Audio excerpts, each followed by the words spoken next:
The Emperor has been expecting you.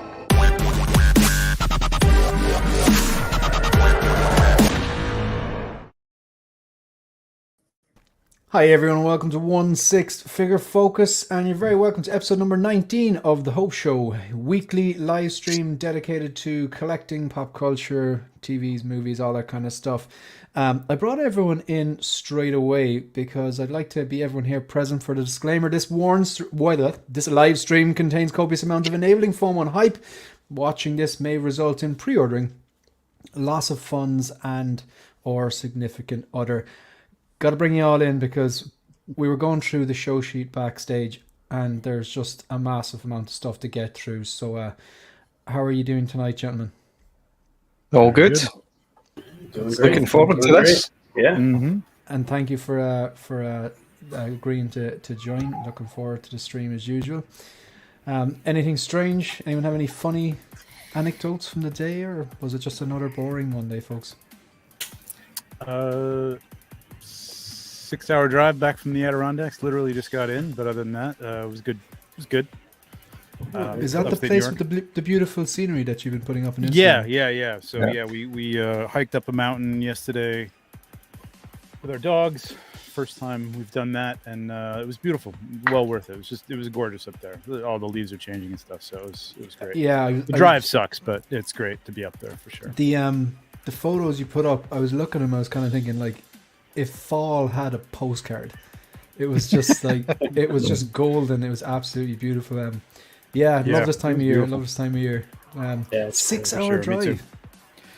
Yeah, we have a place up there. We've had it in our family for a long time. So it's cheap to stay there. So absolutely worth it. But my whole family's up there in upstate New York, so I go get to see them and stuff. So it was great. Very good weekend. Excellent stuff. Definitely. Good stuff. How are you doing, Ian? You have a good Monday? Yeah, busy at work. Survived a big family gathering we almost pretty much rented out this curry house locally, so survived that. And then licking my wounds from the Miami Dolphins at the weekend, so Trevor will be happy with that. My boys brought it back, so I'm good. I'm gonna smile and nod and go. Sorry about sports. That's what we do when you guys start talking about rugby and yeah. Looking forward to this weekend though, because they had there's a 2-week break from the rugby, so it should be back this weekend. So looking forward to that. Mike, how are you doing today? Nice. I'm doing good. I worked this weekend, but I thought of you guys, and I took some pictures of some good Halloween decorations already going up. And I know that it's not that it's not observed where you guys are, but not as big here. There, I should say, as here. It's yeah. I think the Americans go all out for things like that. Yeah. Like I've seen some of the photos of like houses decorated. We have some houses like that, and everyone would typically put up some decoration, but like not on the same scale as Christmas. You know what I mean? Yeah. Like I'd love to go to the States around that time. Mm-hmm. Yeah, it'd be great. So like you got some like.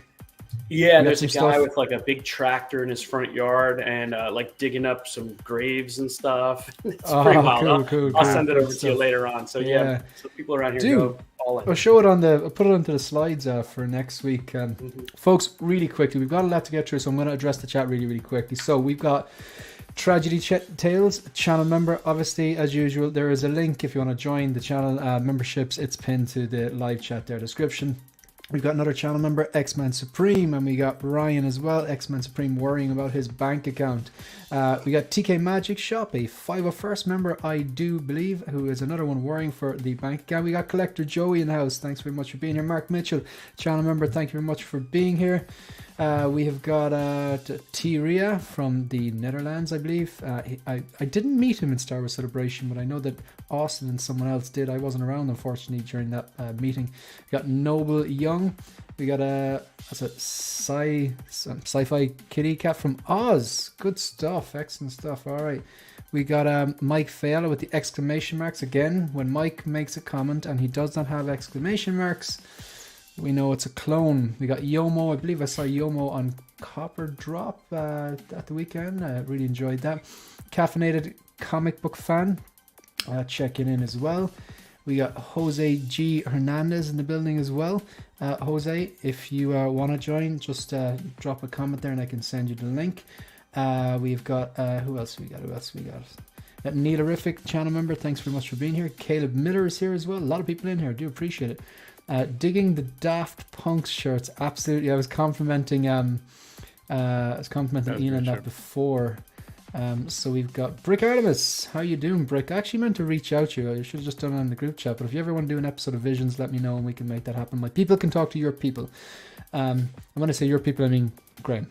Ask Graham, can I borrow it? Can I borrow you? So big fan of the Wolfpack Wednesday. It's on my. Do you find that like you kind of have like a stream for every day of the week now at this stage that you watch? A stream. Oh my god. Yeah. So I seriously need to put together I've talked about it, but putting together like a YouTube TV guide type of thing, just to publish it, absolutely. If I have the time, which I don't, but it would be great because you're too busy watching on the streams, man. That's it. That's it. Yeah, that's it. First world problems, man. Mario El Profesoro, what's going on, everyone? Lots of news here. Yeah, lots of wallet killers coming out there. There's some beautiful stuff being dropped. It's very, very exciting time. All right, so just get some basic stuff out of the way. Massive thank you to everyone who helped this happen. So people on the panel, people in the chat, people watching on the replay. When I started the channel, I did not think this was a possibility or going to be a thing. I massively appreciate it. I hit 2,500 subscribers. We're on 2,507 now, so we're closing that last 500 on that giveaway, which is a good segue. I actually really like this photo because this photo here of the Mark 6 and the War Machine, they're my figures. That's not like some poster. I took that photo. Nice. And I actually really liked how they look posed up. It's the color contrast. Ian, who is on the panel, has very generously donated to give away a brand new inbox. I believe it's a Civil War Winter Soldier. So when we hit 3K, we're going to give you the details on that. You're going to have to be subscribed, present for the live stream. It'll be given away on one of these streams. The Hope Show would be great to do that before Christmas. Give someone a Christmas present. Shout out to the members. We got the Troopers, Jim Collector, Lancelot's Nerd Corner, Neaterific, who I do believe is in the building as well, Mugwump. We got Mike on the panel, Payton23, Chuli, Bendu Windu, Ryan Smith, and the Commanders, Tragedy Tales. We have 6-Scale Gallery, who should be joining us later on, X-Man Supreme, 12-Inch Moose Dream, Philip the Fool, Keith the 6-Scale Padawan, who I spent time with at the weekend. He's looking to join a 5 first, and shocker, he wants to be a Scout Trooper, which is why this is Scout Trooper. Mark Mitchell, William Owens, Brandon Salad, Empire Strikes Again, who can't join us today, but hopefully will next week, Collecting Weekly, and Boba Fettuccini. New videos. The Collection Tour Mark 3 is live. It's been up for like 2 weeks now. If you haven't checked it out, maybe take the time to check it out, and hope you enjoy it. My thoughts on the Inart BVS Superman, thoughts on Chopper, we're going to get to them later on. Right, so don't want to hold you hostage. This is what we're going to be talking about. We're going to discuss anything new and in and out. So anyone picked up something nice, anyone got rid of something. We're going to discuss full-on spoiler discussion in Ahsoka Episode 7. I'm going to show you some photos from Drogheda Mini-Con. This is where I live, folks. A little tiny Comic-Con that took place at Saturday. We're going to hop on Chopper, and then we're going to spend the bulk of the time talking about the Shanghai Wonder Festival. Beautiful images coming out of there. So, anyone get anything new in or out? I've got the Armored Batman BVS coming in. Nice. So that should be here in a couple days. And, which version did you go for? The standard version. Gotcha. I got the battle damage one, and it's pretty damn cool. Yeah, if I had my choice, it would have been a tough decision, but the price was just really good on this one. It just came up, and I'm happy with the standard, but I would have been happy with any three of them. Do you know what was posed really well with that? I have my thoughts. I Yeah, have an idea. I bet you do. I have an idea. Oh yeah, so that guy will be coming home soon in a year and a half or whatever it may be. And then out went another concert poster. So I'm still trying to fund this collection with an old collection. So. Excellent stuff. I'm going to move this. I don't like when we can't see Trevor. All right, so I've moved them. There we go. Excellent stuff. So what about Ian? Did you get one or several things in this week? No, I'm waiting on things. No figures came in. I got a custom base for my Sideshow AT-AT driver figure. The old Sideshow black bases aren't good, so it's a snow base. It's really cool. This guy's really good. I've been getting photos of updates on. I've got 4 dioramas being done for the good, the bad, the ugly figures that I've got. Nice. The updates from this guy. When I get them in a couple of weeks, I'll talk more about him. But his communication is exceptional. Who's that guy? Saber Creations. Right, and he makes custom bases and stuff. Yeah, so it's just a base. The whole thing. So I've tweaked a few things, and yeah, there's one. If you've seen the good, the bad, the ugly, there's the grave, and then there's a tree with the noose that I've got for Tuco. So it's not elaborate, but they just accentuate the figures. Again, these being either sideshow or third party, it'll really boost them, in my opinion, the way I'll have them. But this guy's really, really good with communication, which I appreciate, considering I buy from a certain company in Hong Kong who are the polar opposite. Yeah, I know them ones. You got to get used to that clip, guys. I'm going to get some mileage out of that. Yeah, good stuff. What about yourself, Trevor? Did you? Out DX12 to a friend of mine who's just dipping his toe into 1/6, and he got. Oh, that's so handy, because then you can sell all the figures you want to get rid of to him. That's brilliant. Exactly. What a guy. Well, he's a Batman guy, so it'll be limited to Batman probably. Yeah. He also bought the sideshow. Yeah, go ahead. Sorry. Was that the Armory one? No, just the regular. Yeah, just the regular DX12. Yeah. Gotcha. And did you pick up the DX19 or did you? I did. Yeah, I have the DX19. I see. Yeah. So that makes perfect sense. So he's picking up the new Hot Toys Joker, the new Ledger Joker, and he wanted a Batman to go with it. It's it's not exactly the right one, but he's cool with it for now. You know what I mean? It was I've had it for a long time, and it was a good price. I gave him a really good price on it and stuff. So and he picked up the sideshow, that comic book Joker that they put out, which was really nice. The exclusive one with 2 heads. It was a cool looking figure. It just didn't fit my collection, so but he loved it, so he picked that up for me. And excellent stuff. I got the Servant of the Secret Flame. Full screen, please. Full screen, yeah. So this is the Inart Gandalf thing? Yep. That's man. That stunning. Good. That hair, it's man. incredible. It's incredible. It's like, it doesn't look. This like is a wig, out of the box. Looks like hair. Wow. I haven't futzed this hardly at all. I futzed the beard just a little bit to kind of get it to. It was a little bit separate in here, but I fixed that up. But I mean, I haven't water treated the robe or steamed it or anything. So I mean, it needs a little work, but man, it's fantastic. The one thing I would say really quickly, I'm surprised Collecting Weekly guys didn't talk about this, but the sleeves kind of supposed to have like these holes in them so he can put them over his hands. They did pick that up. They did pick up on that. Oh, they did. Okay, I missed that. Zach don't miss those tricks. I didn't think so, but I specifically remember him querying that anyway. That was disappointing, and I may swap it out for one of the older Asmus shirts that I have for that reason. But other than that, it's beautiful, man. They did a great job. Yeah, so absolutely. I'm delighted you're happy with it, because I know you're a master. You're looking forward to that one a lot. Very and is there anything like, say, like in the interest of kind of like, were you completely satisfied with everything, or is there anything you want to mention, or like? Well, yeah. Okay, so this is what I should mention. I'm putting together a video for this, a shoot and review, which is something I do where I'll do a quick review. It's not like a comprehensive review, and then I'll do a photo shoot with it and kind of walk you through the photo shoot.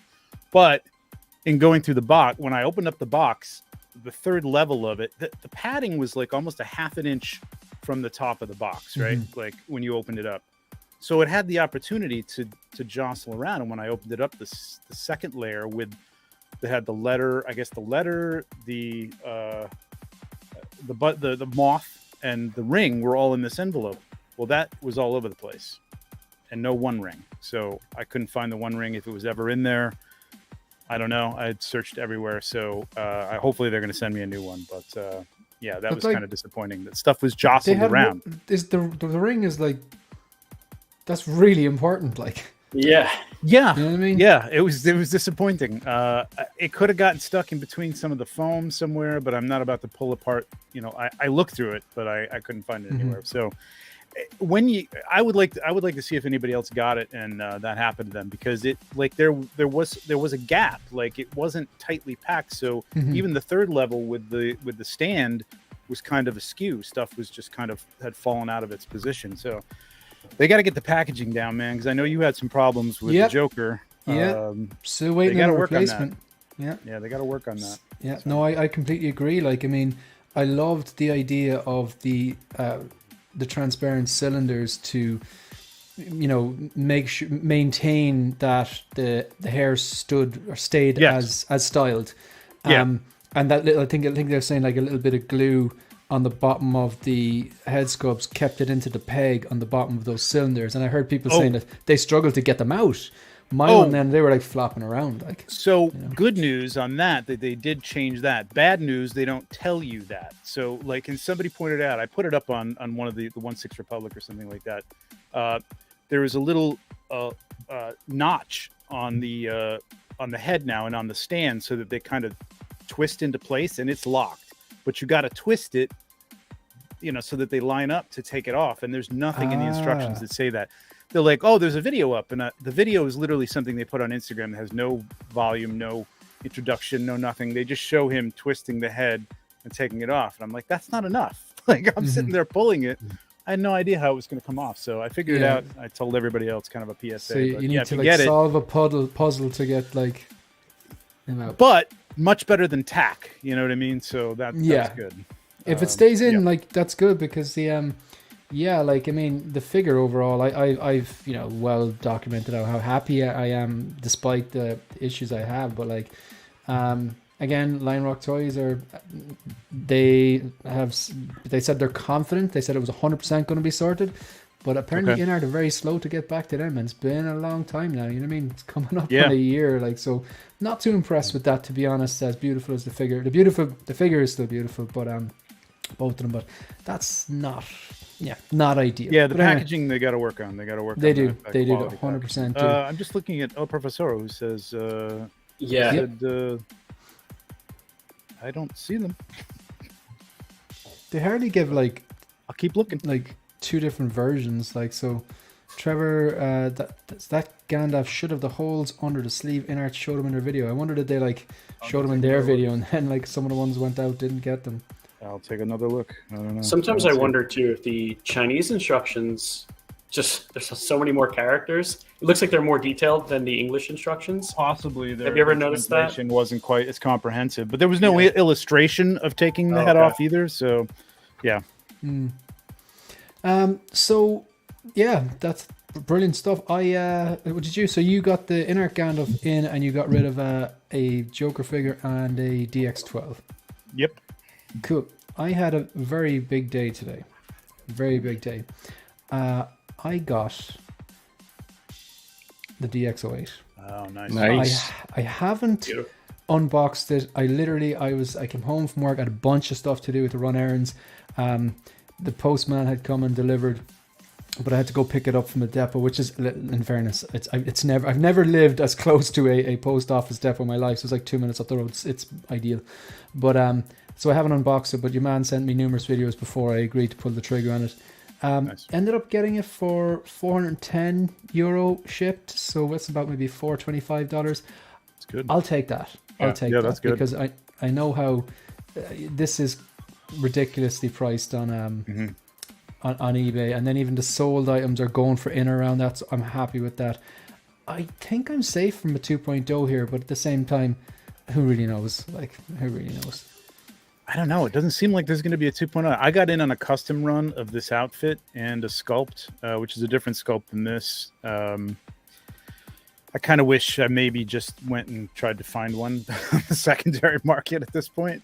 It's taken a while, and it's been fraught with some issues, but it's all good now. But yeah, it's expensive, man. That's a good price. You got a really good price on this. And I don't know if there's going to be a 2.0 with this. I don't think Jack's. Yeah, I don't think there is either. I think because of Jack, I don't see it right? happening. Holding it up. Yeah, there was a 12th scale company, like a import piece that they put it on, that it was named the Joker, and like somebody looked it up. It was legit. It was like licensed. It wasn't like they were just being bold. And it was his likeness. So I don't know what happened there. I'm not sure if it's maybe just overseas, but I mean, Overseas. Hot Toys could do that and just sell it. Yeah, overseas. Sorry. You don't have to be sorry. I just think it's hilarious. It could be outside of Europe too. It might just be an Asian. You're overseas. No, you're overseas. I'm not overseas. You're overseas. Yeah. There's a lot of us overseas. Yeah. It's funny because I'm going to show you later on those images of Drogheda Minicon.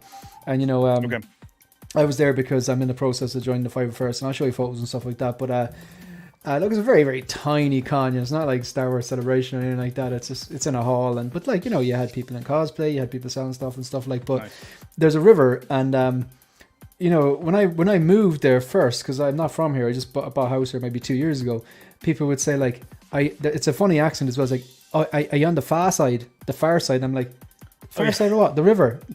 But like, it doesn't matter if the people on one side call the other side the far side, and the people on the other side. So there is no far side. It depends on where you are. It's like everywhere is overseas. But yeah, look, Mario just messaged you on Instagram, so maybe he'll send you on that video or something. Got it. Thank you, man. Yeah, cool. Appreciate it, Mario. And Chuli, who was giving people direct orders to hit the like button earlier on, said, "I got Moon Knight's Droid 3-pack, waiting to unbox at home." That is a nice feeling. Nice feeling. Good stuff. So yeah, I'm delighted. I'm gonna unbox it after the stream just to inspect and just maybe put them in a little pose and see what the story is. But look, I'm not going to labor on how much this means to me. And I've got the other one coming, the 2.0 of the DX09. So these are going down in the living room. I'm going to put together that movie icons display, which I'll do a video.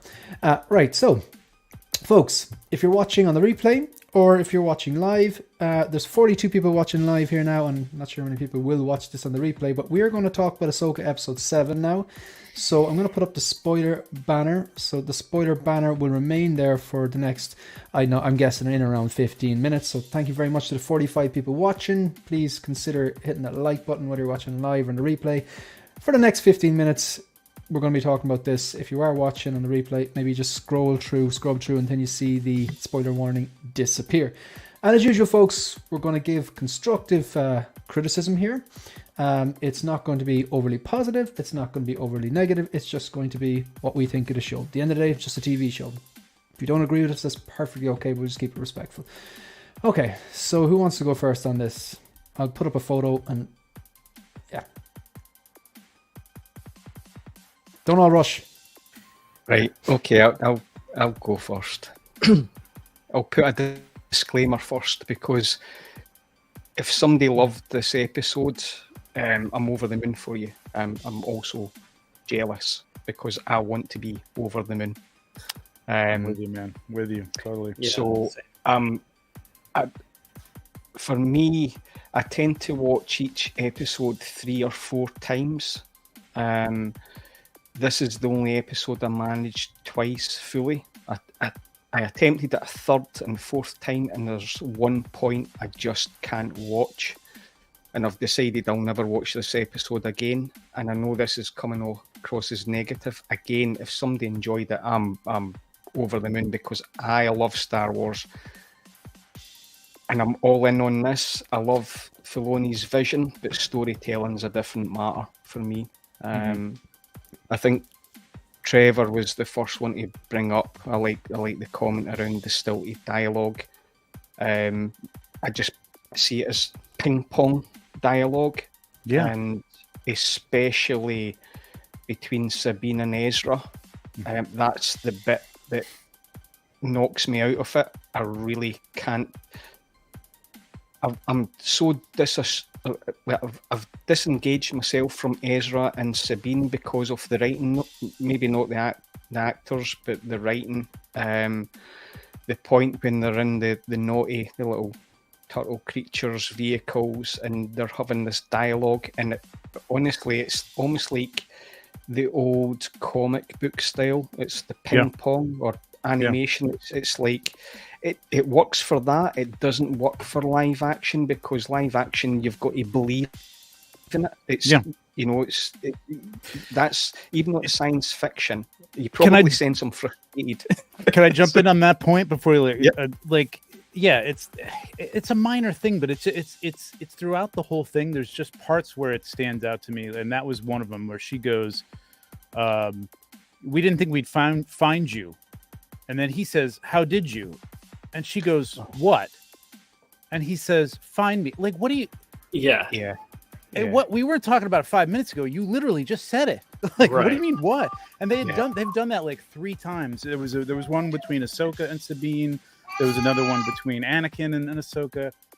And it's just like, just say it. Just say the whole thing. And there should be a deeper dialogue there. Like, between those two, there's so much to say. It's been 10 years.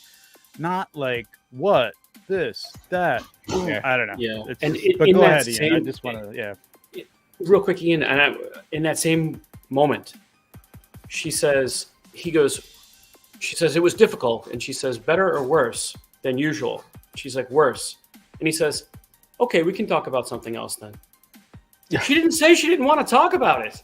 Like, it's just, it was so odd. Yeah. You know, anyway, sorry, Ian, you were making a point. No, and it does, it doesn't pull you in. And it's actually, it has really irritated me. So I've generally and I still generally like it because I like some of the visuals and the cinematography, and I'm interested to where it's going. But the dialogue that I've overlooked in the earlier series, it's more compounding now. It's starting to irritate me, and that episode 7 just pushed me over the edge. I was just like, wow. Yeah. And the only positive I saw of it was I'm still vested in Balin. I think on episode 7 he's the only one I was invested in, and there's so much potential. In summary, for me, and I know this is hindsight, I feel that they maybe should have just done a Rebels live TV series with fleeting bits of Ahsoka, then built an Ahsoka movie that then leads into where Filoni wants to go with the Thrawn saga. For me, that's because this, again in summary, for me, this show is rushed. There's a big story arc here, and it's rushed, and it's filled. It's much ado about nothing, right? There's a lot of stuff going on, but when I would hate to read this script because there's not much that's been said, nothing like the storyline. Sorry, Ian, you touched on something there. The storyline in my eyes is there's a group of good guys and they want to find a map to find their good guy friend. Then there's a pair of, I suppose, a trio of bad people who want to find a map to find their bad guy, and now they have. Yeah. What am I missing?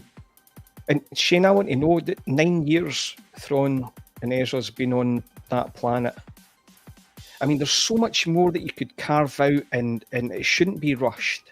And that's, for me, I'm feeling more and more that this is just rushed. Poor storytelling. To stay in line with everything else and get to that movie that he's planning to bring this all together on, which sucks. Yeah. You know what I mean? I would like to see, like, again, like they're only doing 2 seasons of Andor instead of 3. I would have loved to seen that story played out over 3 seasons. And I would love to see Ahsoka play out over 3 seasons. And I would have loved to have not maybe even found Ezra until like the last episode, maybe even next season. You know what I mean? Just nobody's struggling here, really. It's really not much of a struggle. Everybody's kind of coming out on top. Yeah. Do you know when there's no threat. Do you know when Balin and Ahsoka squared up to have their fight? That just did nothing for me. Like I mean, you know when I think it's trying a bit to be like, say, you know, in the end of Kill Bill Volume 1, so Oranishi and the bride are squaring off, and there's no music, and it's you know, it's a beautiful scenery. There's lots of tension, but the action delivered then when they eventually did clash blades. Yeah, the choreography and the lightsaber duels in this show are clunky. Yeah, I mean, you're never going to get you're never going to get Jula Fates again. I mean, there you have something unique. You had Ray Park, who was a martial arts expert. He was in his prime. He was well able to move. Then you had 2 relatively young, fit males doing the. Liam Neeson wasn't young, but he was young enough to do what he had to do. Like, this was like 1999. And it was unique with the double-bladed lightsaber, never seen before. That guy could move, and just the choreography there was on point. Even going back to the original trilogy, one of my favorite lightsaber battles is Cloud City. There wasn't any flips. There didn't have to be. There wasn't like flips. There wasn't, unnecessary twirling, because a lot of that stuff in Revenge of the Sith really isn't for me. It's a bit choreography for the sake of choreography. But I loved that because it felt like when the blades clashed, there was weight behind them. He was throwing Luke around the place. It felt like it mattered, and it made sense as well because Vader wasn't going to be doing all these flips because he's half man, half the machine. He's in pain when he's wearing that suit. Luke he's not a Jedi yet. He's just he shouldn't be even facing off against this guy.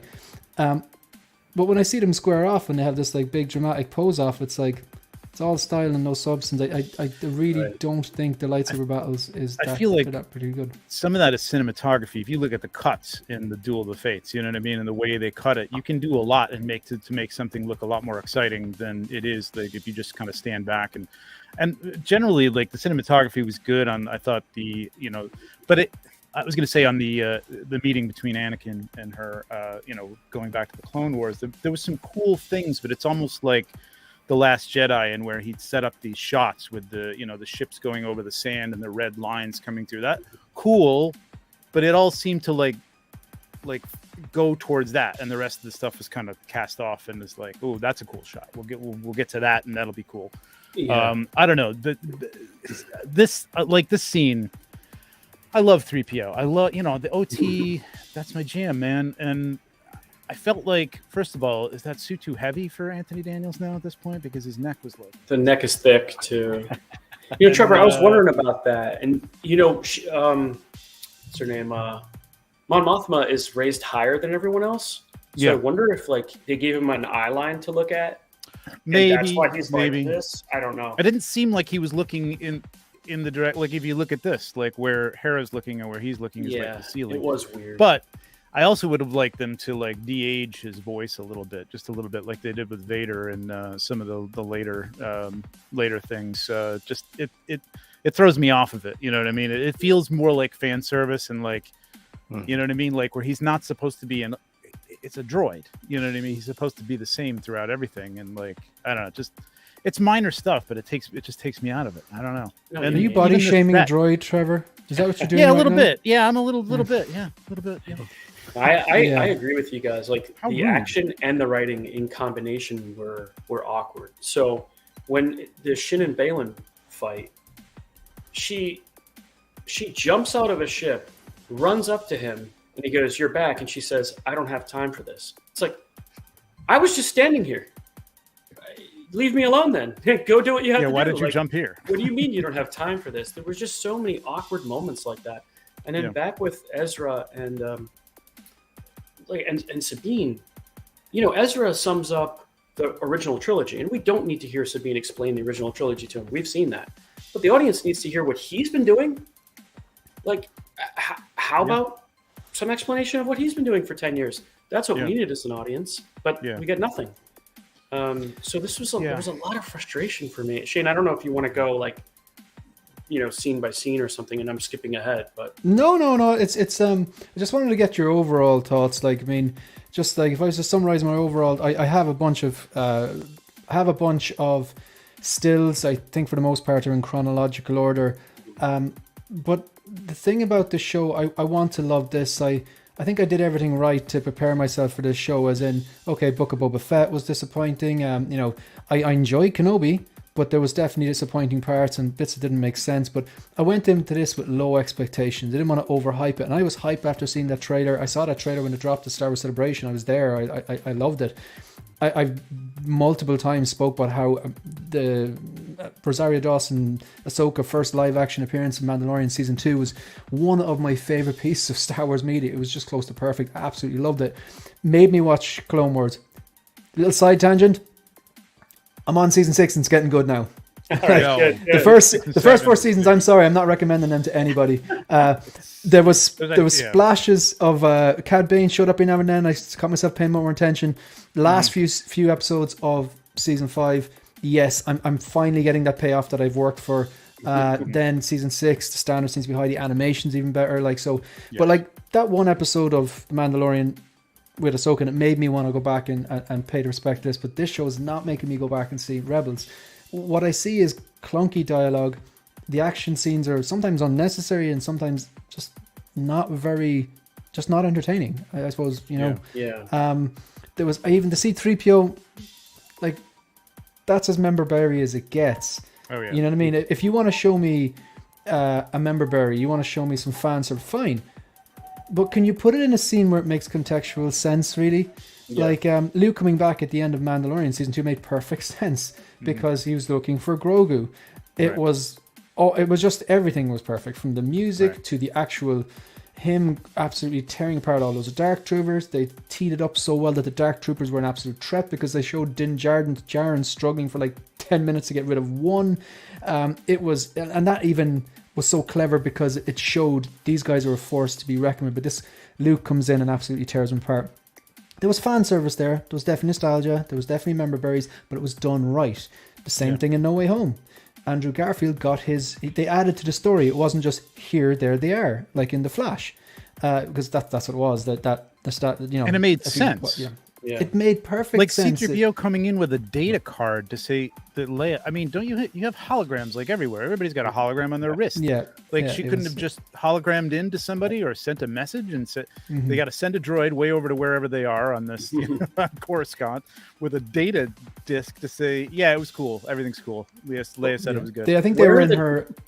I don't think they were on Coruscant there. I only realized that today. They're on. I think they're on a different. I think they're on a different planet. I think it's Mon Mothma's home planet. I don't think she's originally from Coruscant, but I'm not sure. But But where are the dozens of people that were on the ships that intercepted them or tried to intercept them when the space whales flew past them? Remember, like, where's the captain of that ship that can say, like, no, there are these space whales. We saw them. Where is that? Yeah, that whole crew. All you get is Carson Teva. It's full of holes, man. There's a lot of holes. My biggest fear with this show, and you know J.J. Abrams in the mystery box, I don't want to get mystery boxed because they've set up a lot of stuff here, and I'm starting to get nervous. We're not going to get a payoff for it.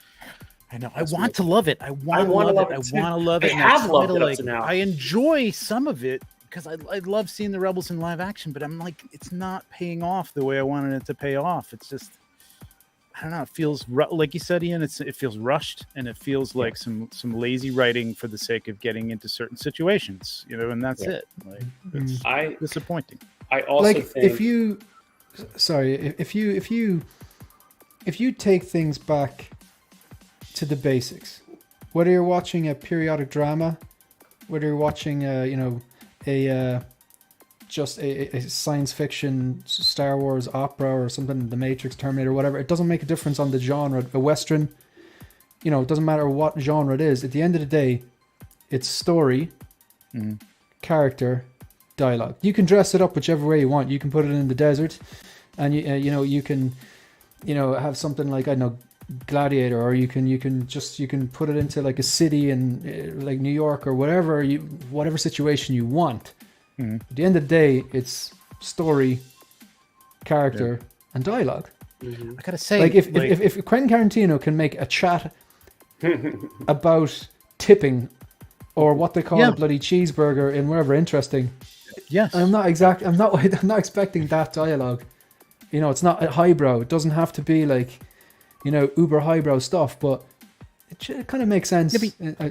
Yeah, but you look at Andor and, like, you know, you want member berries is like the Imperials. First of all, every interior of that place looked correct for the period of time. I don't know what it was, lighting or cinematography or what, but like he just mentioned the Emperor. Mutton chops. Yeah, mutton chops.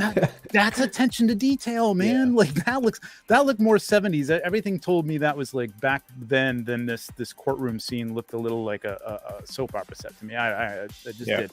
But he mentions the Emperor, and that got me excited. Just they mention the Emperor. They don't even like, you don't see the Emperor. There's no hologram of the Emperor. That was just like, ooh, cool. You know what I mean? Like that was cool. I just because it was more engaging. I don't know if I said this last week, but I was more upset and afraid for that old guy that was in the prison on Andor that they were working with than I was for anybody in the show at all. I'm not worried for anybody, man. Like that guy broke my heart. You know what I mean? Yeah. Like Andor has, I think I still think Mandalorian season 1 and 2 are my favorite Star Wars TV show, but Andor had the best writing. Like Yeah, some I know of a lot the of people don't like it. I don't understand, but yeah, that's weird. I mean maybe because there's not enough pew Incredible pew. writing. Yeah, I think so. Yeah. and like like, and at the same time, I mentioned earlier on, like, say the lightsaber fights in this are kind of clunky. I thought the action in episode 4 was good. I think that was the best episode for me. That was me. That was a 4-star episode. I quite enjoyed it. And like even my favorite TV show, you don't have to like every single episode. You know what I mean? Like I know there was people kind of saying like, I'm going to wait until I watch the entire series to make a judgment. I don't think you need to do that. Like Game of Thrones season 1, I watched 2 or 3 episodes and I realized they're onto something here. Breaking Bad season 1 is extremely slow. 2 or 3 episodes, I was like, I think after even the first episode, I was like, man, this is good. You didn't. I would need say to the wait. same for Andor. I would say the same for Andor. You got to watch at least 3 episodes of that. Yeah, and that's why they released them to treat them together. So and they were built in arcs like that, where this isn't. You're right. Yeah, there was like acts, wasn't it? Was there 12 episodes? And I like that. The 3 per. Yeah. I agree with you, Shane. Yeah. The only difference is like you were telling an overarching story. You know what I mean? With Clone Wars, there are some filler stories that you don't like. The droid one that you just like. Yeah, no, it doesn't matter. But the overarching story is good. I like where some of this stuff has gone. This is very compact, and it's like watching a movie. And it's like, I didn't like the second act, but maybe the third act will bring it around. I guess that's fine, but I don't know. Picking and choosing. There's only how many episodes are there? 9? 8? Just one more left. No, yeah. One more left. 8? Yeah. And I know Ian has said this before too, and it does have a lot to do with changing directors. And I looked this director up. She's obviously talented. She's done a ton of stuff, but some of the higher profile stuff have been like the Mindy Project and things like that, where it's like, hey, these are some big deal shows, but none of them have action in it. So why would you put her in a position to direct your most action-heavy Robert show? Rodriguez, his episode of the Book you're of right. Boba Fett was I mean, horrible. and those unnecessary spins. Yeah. Oh, that's a classic. If someone's coming to shoot at you, the last thing you can do is turn your back on them. Yeah. This Keith here, 6-scale Padawan. Keith, I actually have an image of you standing next to a stormtrooper later on in this in this stream. So like I used your image without your permission. So if you want to just I can skip by that if you don't want me to use it, but I can make you famous, Keith. So does anyone think that this will lead us into season 2 or Filoni's planned movie? I think Surely all roads, Book Book of Boba Fett, all that. Did they not all lead to Filoni's movie? Well, one thing to keep in mind about Filoni's movie, though, is this could just be a theatrical limited release like Episode 5. It might not be a major theatrical movie, because it's going to be really tough to pull off. Hoping people have seen all this television.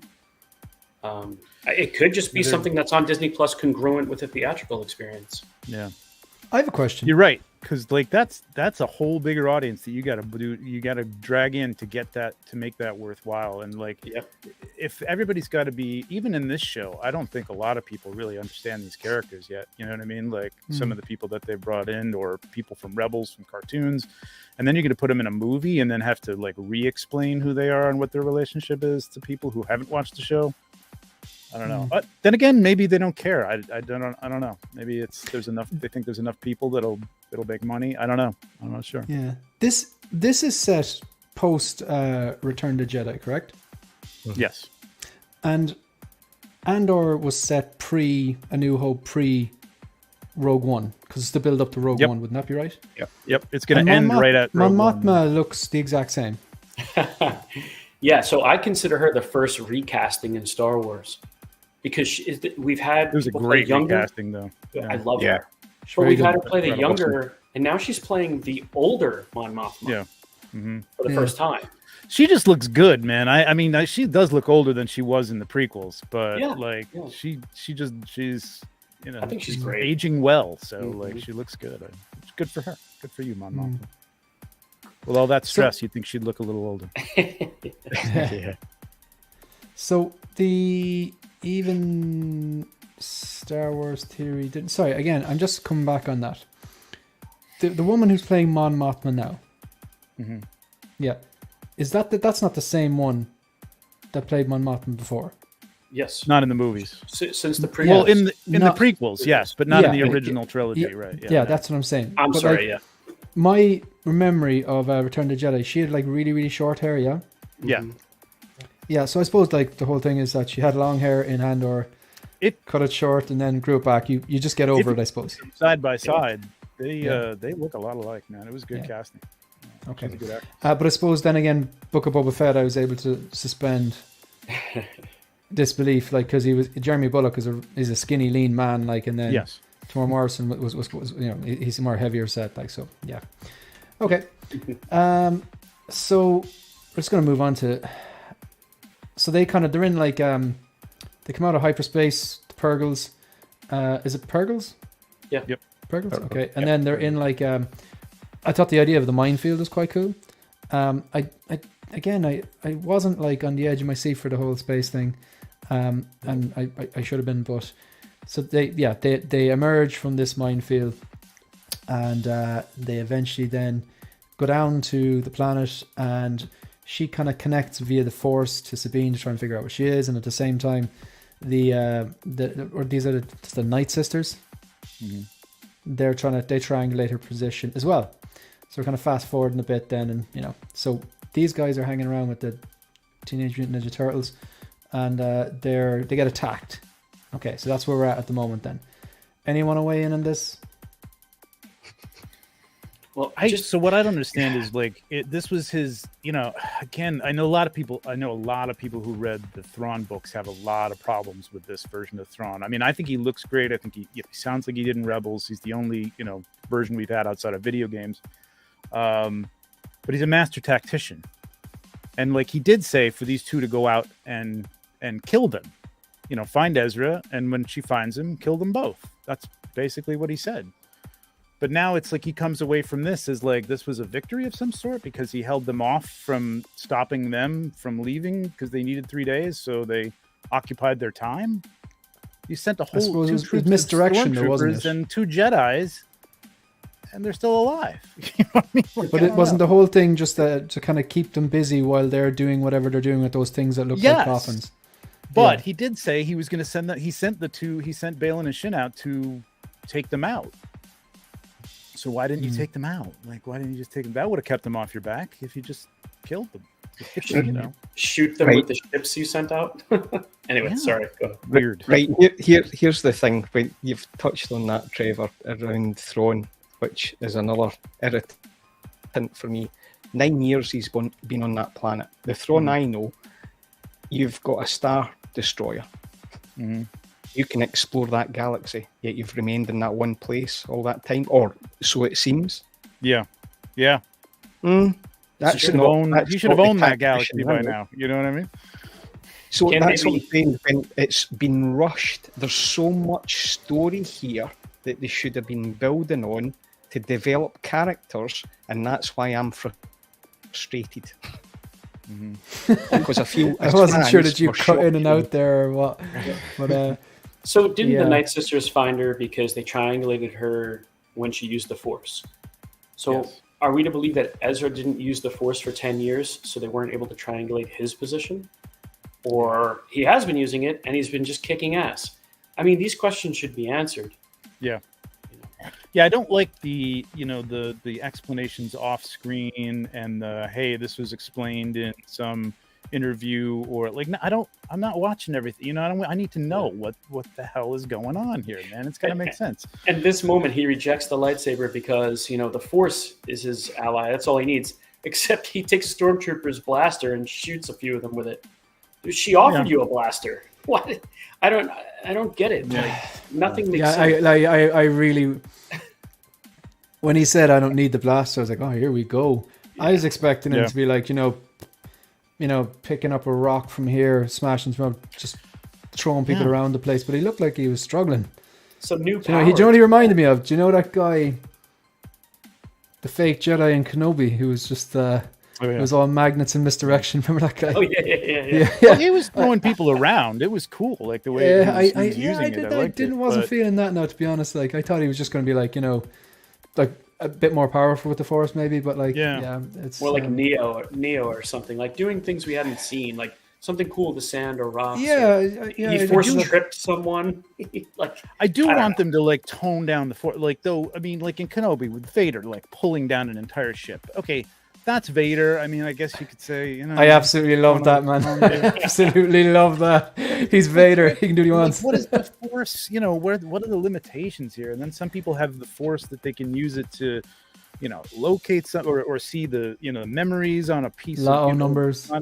It's cool. It's cool. Like everybody's got a different set of powers and stuff, but like he should be able to, like you said, Shane, throw a rock, throw something at them, throw one at the other. You know what I mean? I don't know. You know, just something. It's just or Jedi mind trick them, like shoot him, or I don't know. There's so many things. Let's they see could some have Jedi done. mind trick stuff. We Jedi haven't seen mind that in a trick. long time. Yeah, but they couldn't give him the saber because he would have just, I guess, cut through everybody like butter. But these troopers, talk about a disappointment. I mean, they were just as crummy as any other trooper. And I they wanted them weren't to have some special skills. Or All right, well, I won't have you talking about my trooper brothers like that. This is the 5-0 worst right here. This is there you go. Oh, that's funny. I appreciate it. That's funny. That's funny. But they weren't Night Sister magic, which everybody was pontificating that they were all dead, held together, but they weren't. They're just actual stormtroopers held What if together. they kept getting up like zombies or something? Or like that would have been cool. Just- Zombie stormtroopers would have been awesome. Yeah. Yeah, it didn't feel like much of a threat, and there was only 2 of them and a bunch of turtles who were hiding in their ships. And But as soon as she Ahsoka. got stabbed in the second episode, was the first episode? And she was grand episode. by the second or third. That set the precedent. It just didn't matter. Okay, Maul should have been killed in episode 1. Yeah. He got cut in half. Yeah. Gone. He should have died. He was the best part of episode 1, in my opinion. Yeah. He either should have, if they valued him that much, don't kill him off. Yeah. I think You know they what I mean? realized afterwards they made a mistake. Yeah, they did, because he was so goddamn good. He was the highlight of episode 1 for me personally. That Duel of Fates, best lightsaber battle in I think any Star Wars movie. Personally, absolutely loved it. He was just the main man, and they killed him off. He should be dead. I get they fandangled something. The power of the hate kept him alive, whatever like that. But are we? Is it possibly that I always say that things that are work in a comic book mightn't necessarily work on a movie? Things that work in a computer game mightn't work in a comic book. Is it possible that like they're trying to, like, they just made this season 5 of Rebels, and things that they're trying to do, like the dialogue that would work and you'd forgive or would make perfect sense in an animated show, or fight scenes or situational things would work in the show but aren't working necessarily translate to live action. Is that part of it maybe? I think the dialogue in Rebels was better than this, though. Yeah. That's the problem. Like, it just... I mean, that's it was another- more of a kid's cartoon, but it got dark and stuff. But the dialogue was better constructed, I think, than it is. And people took serious situations more seriously than they do here. I don't feel any kind of, like, Ezra throws in a few lighthearted things, but when everything is light, that doesn't break any tension because there wasn't any tension. Yeah. So, You raise a good point, you see, because I was listening to some stream earlier on. They were saying that one person was saying like they really liked how he was lighthearted. He was kind of like that because Han Solo was like lighthearted in some kind of heavy situations. Yes. But they were saying, one person on the panel was saying something like, they liked the lightheartedness, and someone else said they didn't like it. And a lot of it comes down to like personal preference. Like there's 8 billion people on the planet. Like there's how many Star Wars fans is there? They're never going to please everyone. True. But my counter argument to that is that if the writing is good and the dialogue is good and the story is good, you forgive a lot easier some of those things that are, potential plot holes. Sure. Or, plot holes, maybe the cheesy one-liners or something. You forgive a lot. Like, again, it's just easier for me to explain it. The Dark Knight. They gave him too much dialogue. They gave Batman too much dialogue. And while I think his voice was fine in Batman Begins, it was just that growl, that whole swear to me, I actually loved that. Or when he was speaking to Katie Holmes' character, Rachel, and she first sees him and he's got the the cape wrapped around him, and he's like, she's like, what's that? And he's like, leverage. And it's real kind of, it works, it's raspy, and because he's saying not that much. However, in The Dark Knight, he's having full-blown conversations, and the voice gets grating, and at points, I'll admit, it is a bit silly. Yeah. But the thing about that is I forgive it because the film as a whole, the story, the dialogue, the casting, the action is so bloody good. They're like, it's not a crap movie because of what one thing I didn't like. Yeah. Whereas I feel with this, there's so many things that haven't got the foundation right. You can find plot holes throughout the whole. You can find OT plot holes in too, everything. You know what I mean? Yeah, the OT that's revered. You know what I mean? There's plot holes all over the place there, but you forgive it because in the name of some fun or like getting to one point that's exciting or something, you can forgive a couple of minor plot holes here and there. But when it's just full of them, and it's like, why wouldn't you do this?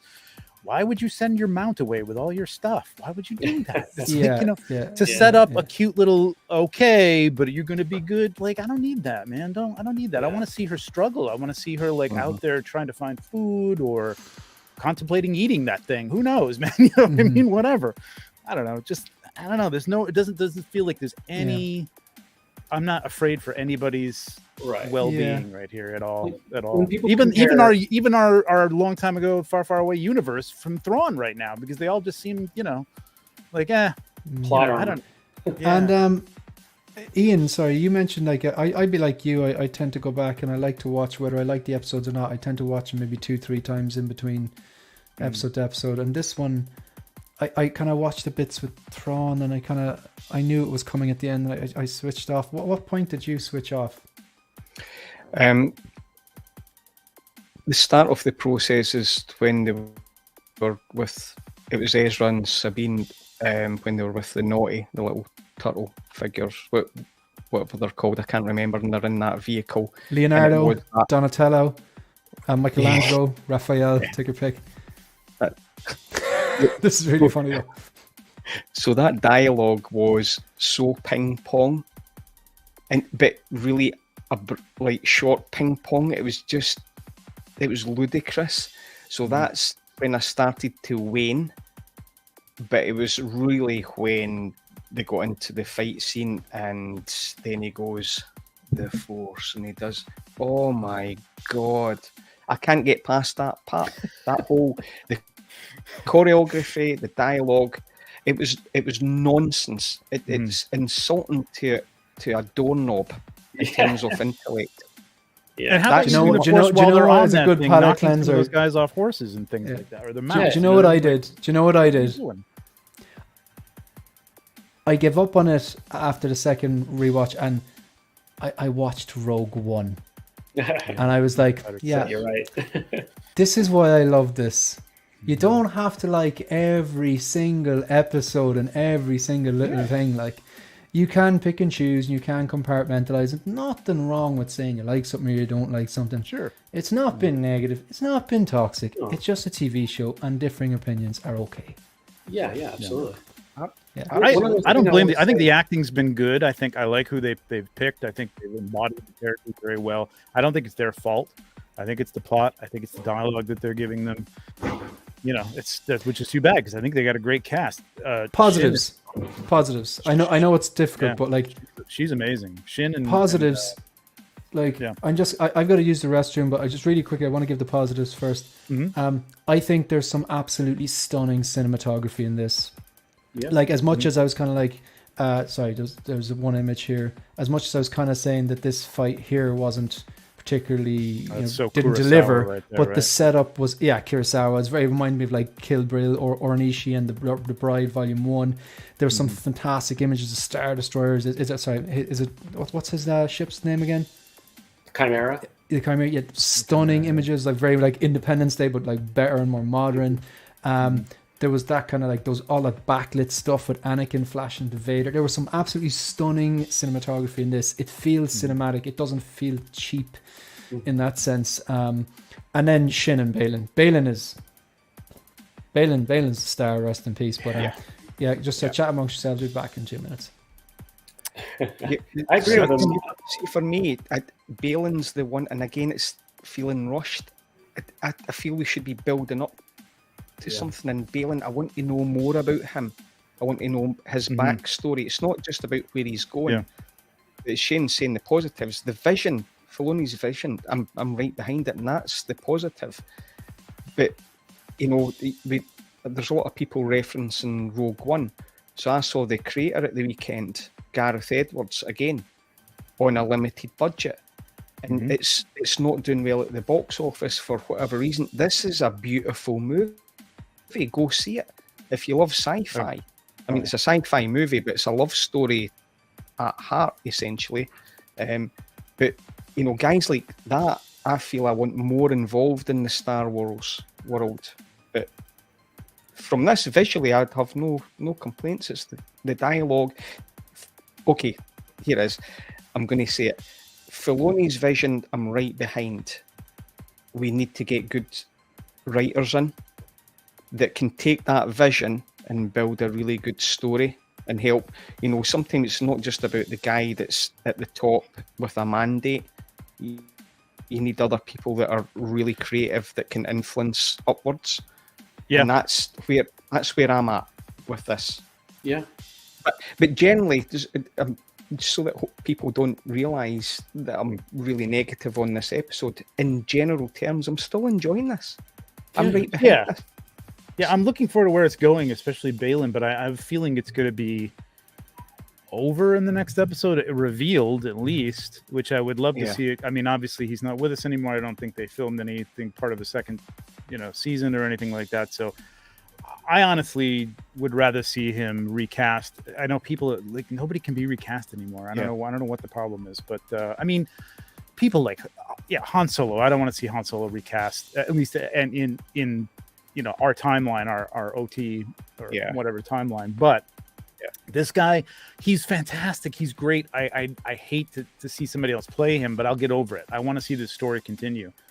And there's a lot of theories I've seen about the Zepho, which were this dark force using race that either self-banished themselves out at the time they said into the outer rim or whatever, but it could have been to another galaxy. You know what I mean? So it was in some of the video games, which is also like you're bringing in stuff. I never played the game, so I don't know about it, but I'm reading about it. Hopefully it's explained if that's what it is, but I have a feeling it's going to be something like that. It's going to be interesting.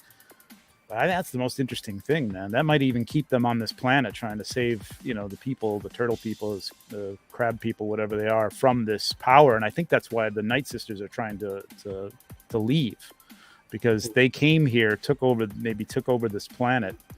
This may not be their home planet, because there's some writings and stuff where they were standing at one point that somebody translated into Zepho or something. So, Sith language or something like that. So and it says "May he rise again" or something about a Zepho. Yeah, I just hope that's not, maybe it kills him, and maybe Shin finds it, and maybe she uses it to some potential. But I don't know. I think it could get more interesting, but right now it seems like they're just trying to get to a point real quick. Yeah, 46 minutes, and as Eva Sneaker was saying there, it's 42 minutes without the credits. So Can I just give a quick anecdote here? I went to Spirit Halloween, which in the States is a big Halloween store, pops up every year, seasonal thing.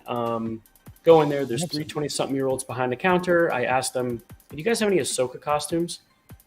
Not one of them knew who she was, had ever heard of her. And I said, it's Star Wars. And they go, oh, we have Mandalorian and Baby Yoda. I mean, and then did you like have a shit fit and say, its name is Grogu? Yeah, I corrected them. You work here! Actually. But, that's a big deal. I mean, to me, that's a big deal. I know it might sound like a minor thing, but this show is not getting the views that it should be getting, or Disney would like it to get. Ahsoka is not breaking through, I don't think, unfortunately. I also think Rosario has been miscast, and I can prove it by saying Zoe Saldana. I mean, can you argue that she wouldn't have given us a more compelling performance? I don't know, man. I like her. I like Rosario Dawson, and I think Rosario. that she nailed it in the Book of Boba Fett, and she nailed it in The Mandalorian, I think she's working what she has, to be honest. It's just a difference of opinion, but No, Agreed. I don't I think the disagree with dialogue- that. do you know what would be interesting? It was Zoe Right. Saldana. If it was her, then the same kid that played Gamora, young Gamora, would be playing young Ahsoka, like, you know. But And the color wheel would get. She's been blue, right? Blue, green, Yeah, orange. So Yeah. yeah. Look, any closing thoughts there? This episode here, to me, it was the most disinterested I was in any of the episodes, to be honest. The bits with Thrawn, like I said, they're very cinematic. I want to see more of that guy. Yeah, like I wouldn't say I was like super excited. When Cad Bane walked out of that desert in the Book of Boba Fett, my attention was there. Yeah. Thrawn, yeah, okay, they're different characters, both blue. It's fine. It's just it's the most interesting part of these episodes. But this here, I think, Yeah. was when she was talking to Shin Hati, and like when she said, like, I can help you. are I you was saying like, Shin Hati on purpose? Shin Hati? Hati? No, it sounds like you're saying, you know, Hati. Well, I'm pronouncing it a long A, and not. Oh, right. But I would have liked to seen some dialogue there. Like Yeah. that's what I want to see. Like what is her motivation? Why we're always guessing at what she's gonna do next. Like have her talk about something. She doesn't have to give her whole plan away, but like say I would never join you for whatever reason, or like you are whatever. Like what does she think about her? She hasn't really said anything. So I don't know. Instead of just running away, I would have liked to have seen her say something. Or Cool. some We'll Right. What's wrap the up with ratings? Ratings. Okay. I'll go first. 2 maybe. Ian. So Shane, I'm going to make you proud rather than my normal rating. I hear also- I hear a round number. Can he do it? 2 stars. All right. Okay. Mike. Yeah, 2 point. Yeah, 2. We'll go 2. Oh, 2.000. you resisted the point. Yeah. Trevor. I'm going to give it a generous 2.5. Just because there was some nice. I did like the square off between them visually, but that was the only thing I really liked about that. And Thrawn a little bit. It wasn't a lot, man. There wasn't a lot here. Yeah. So 2.5 is generous, I think. But Okay. I'm trying to like it. At this point, we're going to move on, and really brief. We're not going to spend too much time on this. Just thought it was something relevant and kind of cool. So I do believe we have Ian, or not Ian. Sorry, I'm talking about Ian is here on the panel. Keith, the 6-scale Padawan, fellow Irishman who joined me in Drogheda at the weekend to Drogheda Minicon. So basically, the image on the screen there, that's not a stock image. That's me, and that was taken at the weekend. Myself and Keith are in the process of joining the 501st.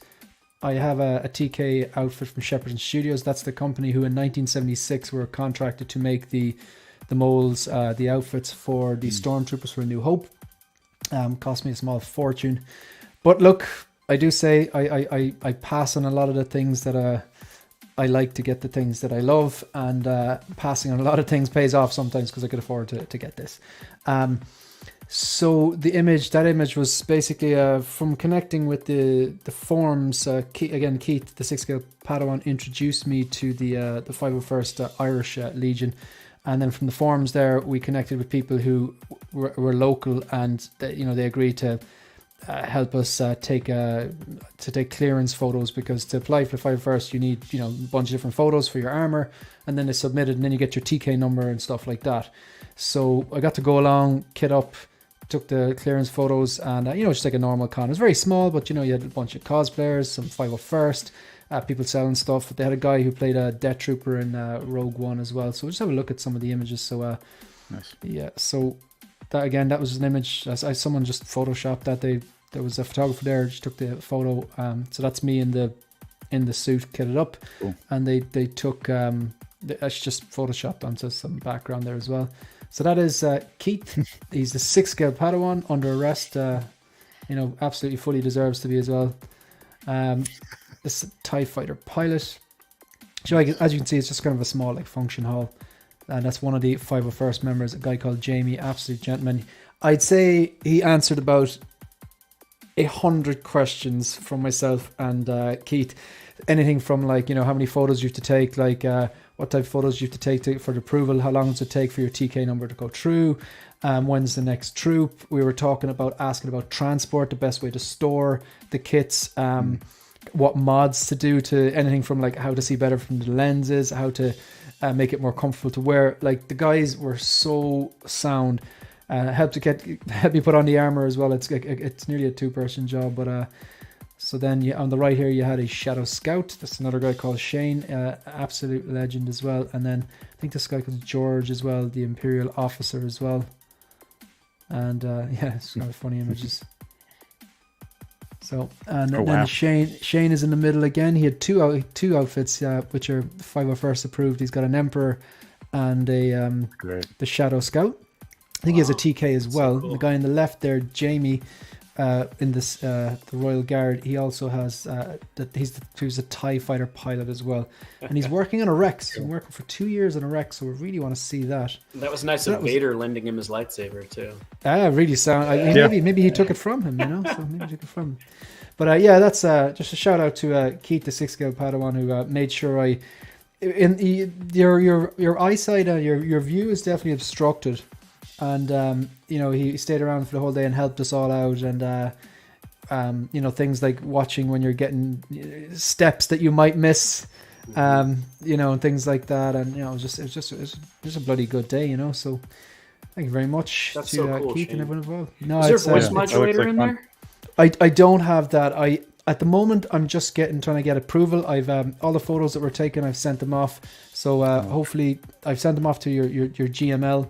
And there's one for Ireland, and then he checks the photos and gives you any feedback, any adjustments, and you might have to retake some photos. Then when that's get approved from the 501st, you get your TK number, and then you're in. So what I'd be doing then is working on really practical things, making it more comfortable, making sure I can see out through the lenses, just stuff like that. Even like the you know, you need like insoles for the boots. They're not that comfortable and stuff, just to make, because if you're in that for an hour, you really feel it, like, you know. So it's all about practical stuff first, and then the voice modulator is something I really want to get, but it'd be comfort first, practicality first, and then the trimmings after. Like, so very cool. Yeah, no, it was a great day, and you know, it's a great seeing like the kids, they want to take photos with you and stuff like that. So it was a lot of fun. So looking forward to the next one. Yeah. Right, so let's have a look at Chopper. We'll kind of fly through this before we get on to the main event there. So anyone in the panel getting this?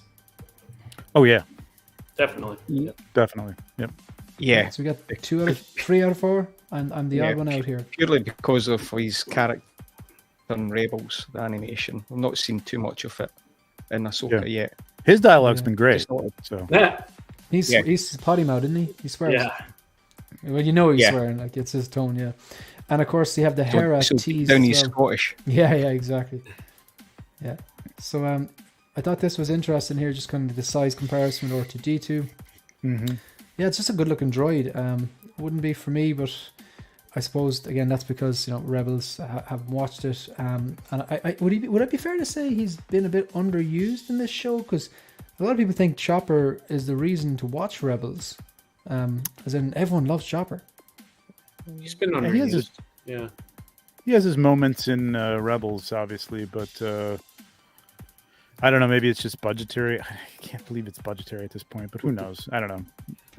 I like the way you can make him. This is where the humor I'd like to see coming from is Chopper. Like everybody else, I'd like to see be a little more serious. Mm-hmm. But, he's great in Rebels, but I wouldn't say he's the reason to watch. I think Rebels is a great story.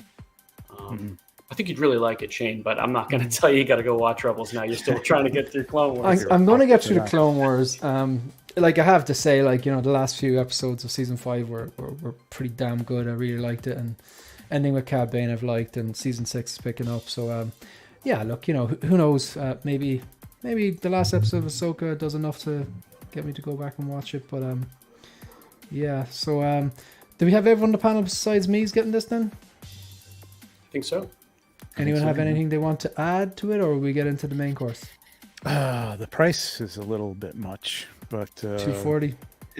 Yeah, I agree for what you get.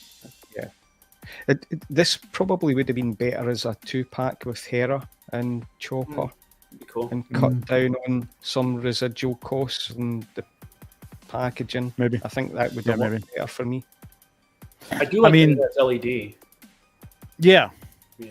I mean, the problem is there's not a lot of reuse here, right? So you're Right. paying for this single mold use time. So Yeah. it's going to be more expensive, obviously. So I guess that's it. But it does seem kind of high. You think you maybe absorb that with something else, but I guess you got to do what you got to do.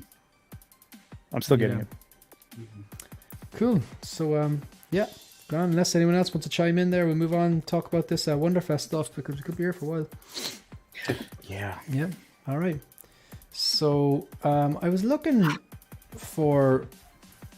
I kind of went on to. Did anyone find Inart their Facebook page weird? Like I looked onto it and I could find nothing really. There's nothing about up to Wonder. date on that. They don't update it. It's just not. like They don't annoying, order. So I went on to Justin's collection page because there was just basically a bunch of high quality photos taken by, I think it's Ryan Kirkwood. And there's some beautiful, really clear images so you can actually see what you're dealing with. All right, folks, will I click over here on the Reeves first, or will I click on the right first? Let's got go from Joker bad to Reeves. good. Ian, what do you want to do? You want to see Reeve first? I know it breaks your heart a little bit, maybe, or what? Yeah, let's do Reeves and then I can. Okay. So I'm not gonna lie, folks. I'm not a fan of these movies. I think they came before my time, and I get that it's full of nostalgia, and full of just great memories for people. I just think Henry Cavill when I see Superman. So I'm gonna just weigh out on this one, and I'm gonna listen to you, and you can educate me. Okay, take it away, folks. Honestly, we need to change the settings on this that a moderator can disable the host for some point. I know, right? Right? Really? Right, we're in a democracy. I don't know, man. I think Cavill looks like Superman. I think Reeve was Superman for me. Just his attitude, the way they wrote him, just lighter, Absolutely. More Boy Scouty, helpful. You had to be pushed to the brink for him to show like anger and emotion and stuff like that. And I just don't like the DCU Superman. That's just not my thing. Although Cavill's great, he's a great actor, and I think he looks the part perfectly. Yeah. I just don't think. He's just not my Superman. I think Trevor's absolutely nailed that on the head for agree. me. He's my Superman. I love Cavill, but I'm gonna have to interrupt the stream here. I'm gonna have to interrupt the stream here. Okay. Shane's What year did the 25 years first old. Superman? What year did the first Superman come out? 78. 78. Okay, so that was 5 years before I was born. So it was I get it. it's. It looks dated. It probably feels dated in some places. I mean, obviously, listen, But especially Star Wars was back 1977. But I guess I just Yeah. gravitated towards it more, maybe. And you didn't have a Superman besides Lois and Clark, right? Dean Cain, man, Dean You know Cain, what I'm saying? and more importantly, Terry Hatcher. There you But go. yeah, do Shane, you know good- what it was though? It was good movies. X-wings. X-wing. I saw the X-wings, and I was like, I want to see this movie, and it just drew me into that trench run. I just love the X-wings. But sorry, go on now. No, I think they were in playing terms off of the comic book a lot too. So they kind of went for that on the big screen, whereas Star Wars had nothing preceding it, to kind of indicate how it should be. So I get it. It's a little dated in terms of where it came out, but he was just so good at this role. He was so He good. was just Superman. He was. Yeah. He's It's very very good. rounded in Superman for me. That's what it was. And Cavill's very good. We're not dismissing Cavill. Yeah. He's very No, good. not at all. Yeah. But In terms of the this- figures, then, are that you must- not happy with these, or? Right. I'm going to jump in. So I've Oh, got he some started thoughts off by on saying, right, this What could be a long percentage, one. Ian? What percentage do you think this is there? So Get the first protractor off, first off, I'm really, really happy they're doing this because it's me my too. Superman. I'm really happy. And I'm also very happy in that are showing very, very early prototype work. Because we know that they've already said to Justin, we want your feedback. For me, they've rushed this out. They've done this. The one thing I love about this is the SM limits all stitched in. That's nice. not an easy thing on this scale, right? Yep. So I think this is great. The head sculpts are not good. It's not where I want them to be, and I don't like. So okay, I've The made body feedback. type's a little. It's close, but it's off a little, right? The I was body almost thinking type's it off. wasn't final body. Yeah. The sculpt's off. I don't like the diorama for Superman. It looks nasty. Sorry, anybody that likes it. But I'm going to guarantee nasty. that's rushed and 3D printed like real Yeah. quick. This is not good. Clark Kent is the wrong suit, because for me, I want to see the suit that he wears when he's out in the street and he's going to save Lois. Hmm. And I've fed back to them. I'd love to see a revolving door diorama for that, so you can go like this, and it's there, and you build a story between the two figures. They're not completely different. Yep. So the suit that they've picked here is when he's in the newsroom when he's first introduced, isn't it? It's slightly different from memory.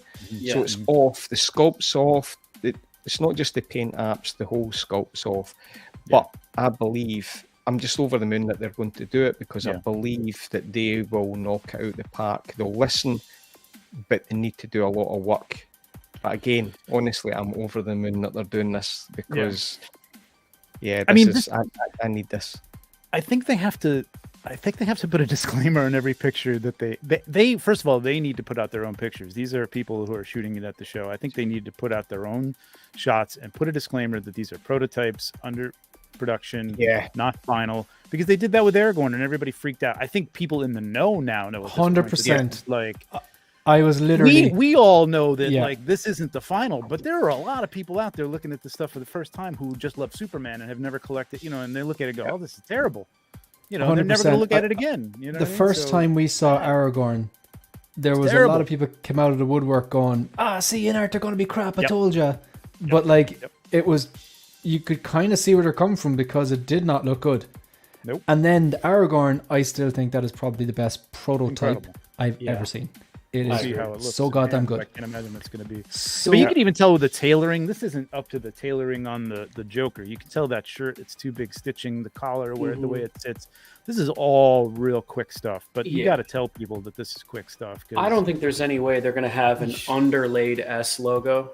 Like, see how it's under the suit? You see what I mean? This is all just rushed. I think that logo is going to be on top of this. Oh, you mean See how it's like underlaid like that? It's like, Mafia said something earlier that does make a lot of sense. They're not in control of these festivals or these things that they have to show something at.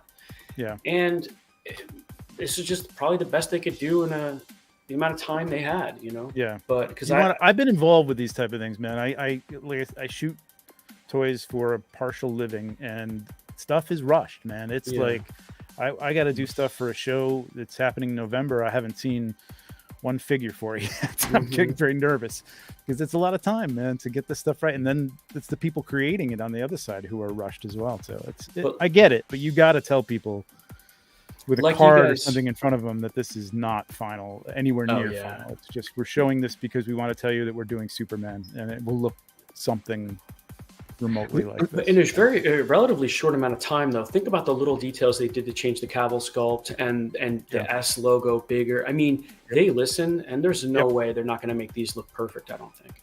Yeah. And that's key. Look, Aragon was almost perfect for me, and then they still continued to evolve and improve it. All the little bits, the minute things that people were feeding back on, that's awesome. What other 6K so I have a question. doing that? Asmos would do that sometimes, but given they have a kind of a track record of showing, I suppose, early prototypes that aren't quite finished and then improving them. So you've seen it in Aragorn, you've seen it in Superman as well. If this was what you had to base your pre-order off and you got no other updated data or images, would you still risk it? No, not for $5. This is going to be what, a $900 set, $1,000 set, something like that. No way. Yeah. No, I wouldn't. I wouldn't saying that they're going to improve it, but this is what you have to base your order on. No, I don't know, man. I don't know. You want to see the updates, Yeah. Cool. I'm just going to flick on through this. So this is Dumbledore, and this is Richard Harris. This would that is be Richard correct? Harris. Yeah. Yeah. I don't. I again, look to me here. Like obviously, I know who Christopher Reeves is, and obviously I've seen him in the suit. I don't think the sculpts are all the way there either, really. But you're the experts. That's really weigh in too much with this. I do see Richard Harris in this, but what I think what this do you looks think? the best of all the stuff they showed. I think this looks the best. This looks like a little person, doesn't it? Like It's good. like I think it's good. it looks the beard is bloody good, and the hair. Yep. I'm impressed. Yeah. Well, they've got that down. It's basically Gandalf with whiter hair and Yeah, exactly. The half moon glasses. So. Then. Are any of you guys getting any Harry figures? Man, I love that Harry. I find it hard to like give up to pass on like a great looking figure. I think it looks great. I'm just not that big a Potterhead. I love the diorama. I think it will look great on the shelf, but I got to control myself, and I'm just not that big a fan. So no. Yeah, I'm exactly the same there. I think their Harry Potter looks great, but I'm not a Harry Potter fan. So Reeves might be before my time as Harry Potter came about after. I'll be honest. The girlfriend loves them, and I like movies with kind of somewhat Christmas element, and they all were released around Christmas, and there's always like a scene, usually in most of the movies, I think more often, out of the 8 movies, I think there's more than there's not. There's some sort of a Christmas or snowy element, and I love watching them come up to Christmas. They're well-made movies. I read the first 3 books, and I was halfway through one of the 4th ones, but I never got on to finishing them. But does that mean you'll be picking them up for the girlfriend? Because I thought that's where you were going with that. The girlfriend likes them, and I like no. girlfriend. Come on, this hobby's too expensive. I'd rather, if I'm going to spend that kind of money, I'm spending it on something she's going to like. That's just the waste. Oh, okay, gotcha. We got one more. Jose, Hey, how are you? Hey guys, how you guys Harry doing? Potter Sorry fan? I'm late. No, you're I all right, am. man. Yeah. Yes. Right. What are your thoughts on this? We're going to throw you straight into it there. All right. Yeah. Throw me right into it. Yeah, man, this looks really good, man. Richard Harris, sadly was only in the movie, in the movies just for the first film before he passed away. But this looks so lifelike. My sister's a big Potterhead. She's been showing the movies to her kids. And so they've been watching him and reading the books with the audiobooks, and cool. So it just continues living on the legacy of Harry Potter, man. And this looks great, man. Like you guys were saying earlier, it's kind of like they got this down right with Gandalf. So, man, this looks so good. Isn't he in the first It's tempting. It's in the first movies, right? No, he's only in the first one. First one. Is it only the first? I thought it was the first few. I thought it was 2. I'm pretty sure. Yeah, it's the first one. Does he have rooted eyebrows? No, I don't. They kind of look rooted, or maybe I think they are, man. Because that would be a first for Inart, wouldn't it? Yeah. Well, if they do the Rock, they could do the eyebrow. Do you know what I just noticed? See the way they have the bird, and then the bird, like when he kind of he falls into dust, into ash, and then gets reborn from it. You see I believe that's a underneath phoenix. Phoenix, yeah. Because you have a regular like phoenix on top, and then it has it coming out of the ashes. That's pretty damn cool. That's a nice little touch there. Yeah, I'm impressed by that. I think it's cool. It's not for me, but like I think this is, you know, the way like Harry Potter fans, they're just like diehards. So they mightn't be 6-scale collectors, but it could be diehard Harry Potter fans that like they see this could get them into it. You know what I mean? Mm-hmm. So again, Yeah, absolutely. Even like that people that are not huge collectors, but they're big Harry Potter fans, they might look at this and be like, "Hey, well, you know, just for my desk or for my work, or you know, things like this." Where, you know, it'll cross over to a more casual collector. Yeah. I've never been sold on as much. I love the movie, and I'm getting the Hot Toys version of Batman, and I'm going to get the rooted Inart version of the Batman, but I've never been sold on this particular Bruce Wayne figure. No. I think the rooted sculpt on the Batman looks so much better, but aren't they supposed to be more or less the same, just with messier hair and mascara? Is it a different expression or something? Am I making sense? Like I think you put this next to the rooted Batman version, and the rooted Batman looks so much better. Yeah. Well, this one's a little bit more straight. Yeah, Yeah, right? So his hair's a little bit more cut. straight, and and so it's like he combed it versus the messy hair. Yeah. I wonder how Alfred made him shower before he. Yeah, it's true. And you give him some Clean him up. was it some blackberries or something I'm not like sold that? on the Yeah. clothing on this either. Like those pants are too baggy for a rich guy's suit, man. Those wouldn't be that baggy. Yeah. Yeah, they're a little And the Certainly jacket not looks a a little Tom- heavy. Tom I know Ford. it's an overcoat, but it just looks a little. He's yeah, definitely maybe. not a Shelby. No. No Peaky Blinder go out looking like that. Mm. Yeah, but That's true. Yeah. yeah, I want to see the. Ah, here we go, rock and roll. There you go. That's Yeah. come Look. on. Come on, man. So many people are saying that, like, and I can see the logic. They're going for the sculpted on this because it's Batman, and they're never going to display him with the cowl off.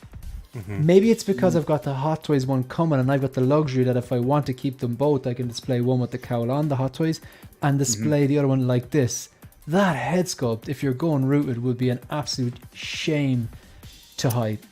Yeah. If that turns out like this, look at it, like the expression, the chin, the 5 damn o'clock it, Shane. shadow going on, the You're gonna sweaty make me hair. keep the Hot Toys one now too. Damn it! I was just gonna keep one, but you're right. Yeah, One of the I'm things enabled. I think I've been saying it on a couple of streams. I don't know if I said it here, Shane, but one of the things I thought would be cool is if, especially with this particular head sculpt, because it has the eye makeup, you know, the Drifter, like if you could get a separate body with the outfit, like if someone did like a custom set or third party or whatever's, and you could make him into the Drifter. There's the bike out there. I think the bike's slightly different, a little modified for when he uses it throughout the film versus at the end of the film. Yeah. Yeah. But maybe you could still kind of make it work and have him as the Drifter with the outfit and use the head sculpt, you know, that you get for the Drifter, and then obviously the cowl for Batman. I feel like that would have been cool if you could do that, or there's this accessory pack out there. I agree. Hey, you know, speaking of helmeted versus not, I really wish these companies would give us just at least one hand designed to hold a cowl or a helmet, because it always Like looks Hot a Toys did with little. Sabine. Did they give us like a specific helmet? I think they with Sabine Really? comes Okay. with one. Yeah, I think. never Yeah, I seen that wanted that with before, all the so Bad that's Batch cool. figures as well, because they. Me too. You don't want to hide the. I mean, I have it working out with. I some make of it them, work. but, yeah, it's a little like- awkward looking, but. Yeah. Yeah, I'm really impressed by this. I gotta say. Oh, I mean, sorry. Can't wait for this. I ordered the Hot Toys All In package with the modular base and the bat signal, because I just like the idea of just paying for one thing, getting the complete set, pose them all together like that. I think that's just going to be beautiful, and I think that could be my representation. The only thing I really need would be like a proper licensed Zoe Kravitz Catwoman, because that's Civet Girl or whatever definitely does not make the cut. But this here, it's actually the rooted sculpt really drew me in after I got the rooted Joker in hand. Actually, did anyone else just see the images of that Joaquin Phoenix Joker and think, great, we have another 2 years of Inart Joker talk? Did anyone else pop that? I'm not Yeah, sure I'm times ready for three. that. And it's a Three. triple. Yeah, and we're going to get to that. We're going to have to talk about it because it looks so bloody good. But apparently that one's going to be really limited. But look, we'll talk about that. People on the panel, anyone in on this one here? So I Yeah. personally, go ahead. No, go. Yep. No. Oh, okay. No, I have him, but what you guys were saying in regards to the sculpted, I just elected to go for sculpted because like you were saying, Shane, I don't plan on using the Bruce Wayne head sculpt unless I did like a Drifter type of thing. So he's gonna be wearing the cowl, so I didn't mind it. I didn't think I needed to get rooted because I don't think I'm gonna be displaying it. And that's personally. a really logical point. I completely get that. Yeah. I get that. I think maybe because I know of the Hot Toys one on order, I know of the option display 2. I don't know if I had to choose between one of them or if I sold one, what would happen. It's I get that logic. This looks absolutely stunning. Payton reckons 10 out of 10. I just want to address this one chat here. So Cav Scout, I'm here to learn more about the Terminator figure in the thumbnail. Is that from Hot Toys? I'm looking to learn more. Yeah, I got bad news for you, buddy. That is from Queen Studios. It's a 1-to-1 scale bust, and the price is $5,000. Yeah, $5,000. Man, we will take a look at it. We will will admire it. That's one I'm going to have to admire it from afar. But man, we will be looking at it. It's absolutely stunning. Oh, Edward and, A. Shane, go on. Go ahead. Read it. I've gotten into 1/6 scale figure community and stumbled across your channel. Thank you very much. I do appreciate it. I'm a newbie, but hope to learn more as I go along. Good vibes. Excellent. Thanks very much, Edward. I do appreciate that. Hope you enjoy the content. Just wanted to write a sorry, note what that the chat did correct me. Richard Harris was actually in Chamber of Secrets, so he was in 2 movies. I was gonna actually you. Oh no, I know you should have. I like it. This is like, you know what? I'm gonna. No, I'll recognize it. I was like certain of it, but when they said it, I was like, you know what? I think they were right, and I confirmed it. So yeah. Did he pass away during the second one? I don't remember. So he passed away in 2002, and Prisoner of Azkaban didn't come out until like 2004. Yeah. Okay. Yeah. Okay. Gotcha. we have an absolute baller here. Hang on a second now. First of all, Brandon Salad. It's such a badass to see a Batman with the black eye. Yeah, exactly. It's funny how like it was the first movie that got it right, whereas Keaton was clearly wearing mascara. Was it not mascara? What's the other one? Eyeshadow. Sorry, I'm an expert. Clearly was wearing the eyeshadow, but you never saw it just magically gone when he took it off. And Bale was the same. You never saw Bale with the eyeshadow, I don't believe. And the nightmare scene too in BBS. He pulls actually, it off and there's nothing there. This is what we're talking about. We're talking about just that earlier on because, wait a second, because Bale wasn't wearing the eyeshadow, that makes The Dark Knight a shit movie. Oh yeah, Isn't that, yeah. It's all the details. Yeah, well that's it. Just burn everything. I'm getting the Terminator bust. I can't tell if you're serious or not. You absolute baller. I am. Apparently, there's only 200 something of them. But then again, who's going to have the money? But man, if you're getting that fair bloody play to you, that's amazing. Well, we can only hope they translate it into 1/6, which I think they. Yeah. Oh wait. There's hope. Mm-hmm. We have a super chat. There you go. I am £5 closer to owning a 1-to-1 scale Queen Studio Batman DX19 style suit with the armory. You're on your way. Every journey starts with the first step, you know. And Phil, if you could do that several thousand more times, you can be my best friend.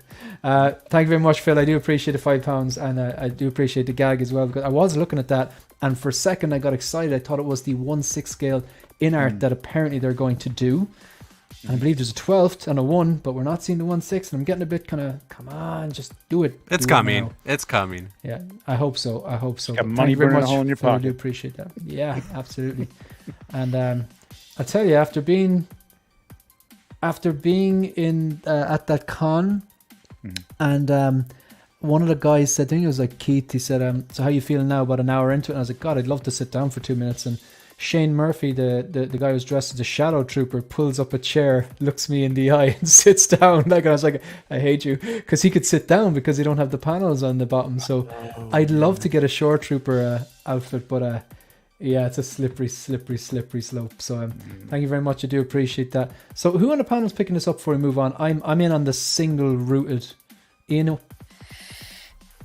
No, I'm actually not getting this yet. I've not pre-ordered. So I'm in the very minority for this, so I need a good villain in a Batman movie, and this didn't serve it up for me. So I'm waiting on the second one. Yeah, I'm all in on the Hot Toys version plus the Bat Cycle. So cool. Trevor. Yep. I'm picking up the rooted of this. I'm thinking about the 2-pack, like changing it to the 2-pack, but I'm not sure. I just don't know that I need Bruce Wayne or not. I'm not sure.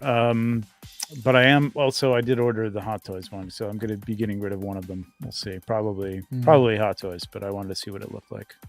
Yeah. Shout out to Joao Big Brother. He always gives me shit because I don't buy civilians. I stand by that. I don't have the money to buy civilians. But if Inart do the 1/6 scale Dark Knight Bruce Wayne and the DX19 style suit, I'll do that. I'll do that. I can make an exception for the Bale Bruce Wayne. Yeah, but yeah, so you can clip and gift that if you want. So I'm gonna flick on. There's a lot to get through, folks. There's some just amazing stuff here. I love this. I don't love this. Yeah, I am not loving this. Like, this is what I pointed out, I think, last week when we were talking about this half sculpt, half hair thing. I realized you did. Yeah, it was on Legolas and God, this looks like the Legolas because it's the wrong color hair. First of all, like yellow. It's supposed to be white. Again, we know that these are prototypes. We know that, but I mean, why not paint it white? It's weird. Yeah, I'm not a fan. I know that's a lot of work there, that braiding. It may just be impossible to do, but I would like to see an option for it, even if it's a crazy amount of money. You know what I mean? Like, give it to us. This never works, man. The sheen, unless they can figure that out to make the sheen look the same as the hair, it just looks bad up close. It just doesn't look good. I saw this earlier on Instagram.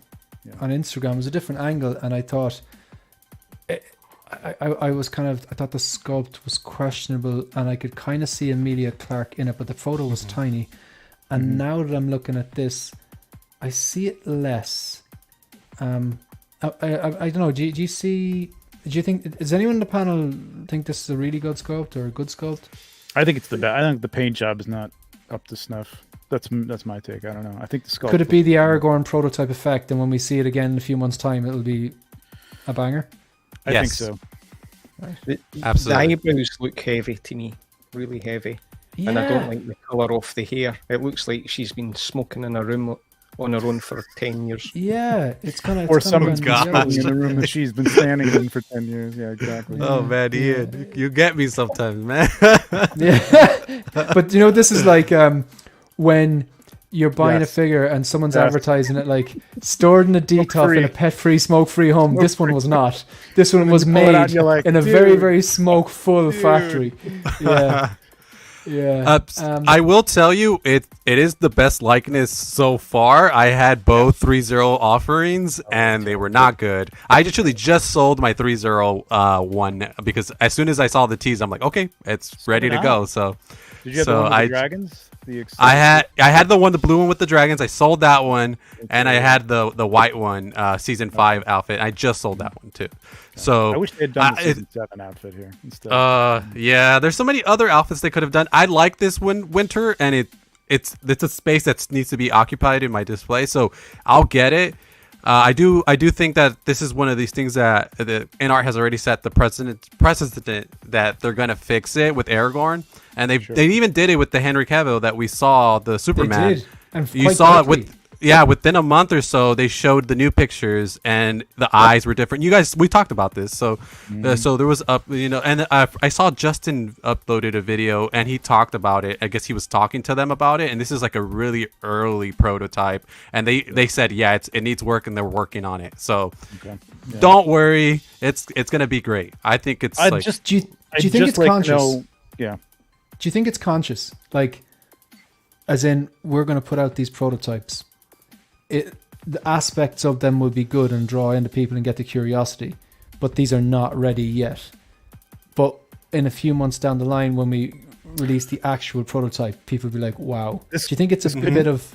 This could be the any press is good press. Yeah, because Aragorn was pretty bad when they first People are going to talk about it, so and then they're going to come out with it and go, oh, damn. Okay, never mind. It's like the outfielder who misjudges a fly ball, but then fixes his mistake and has an amazing catch. But it would have just been a standard catch had he, done it the right way at first. Yeah. You know what I mean? So it gets talked about for a week because it looked amazing. So I'm going to weigh in again for the second time in the stream with sports. I would just like to know if they're going to offer like a fully rooted version of this, or whether or not this is what it's going to be, and it has to be this way. I heard somebody say that they couldn't get all that braiding, all that intricate stuff to stay that way if it was rooted. All I would say is, I'm sure you have something that can prove that wrong.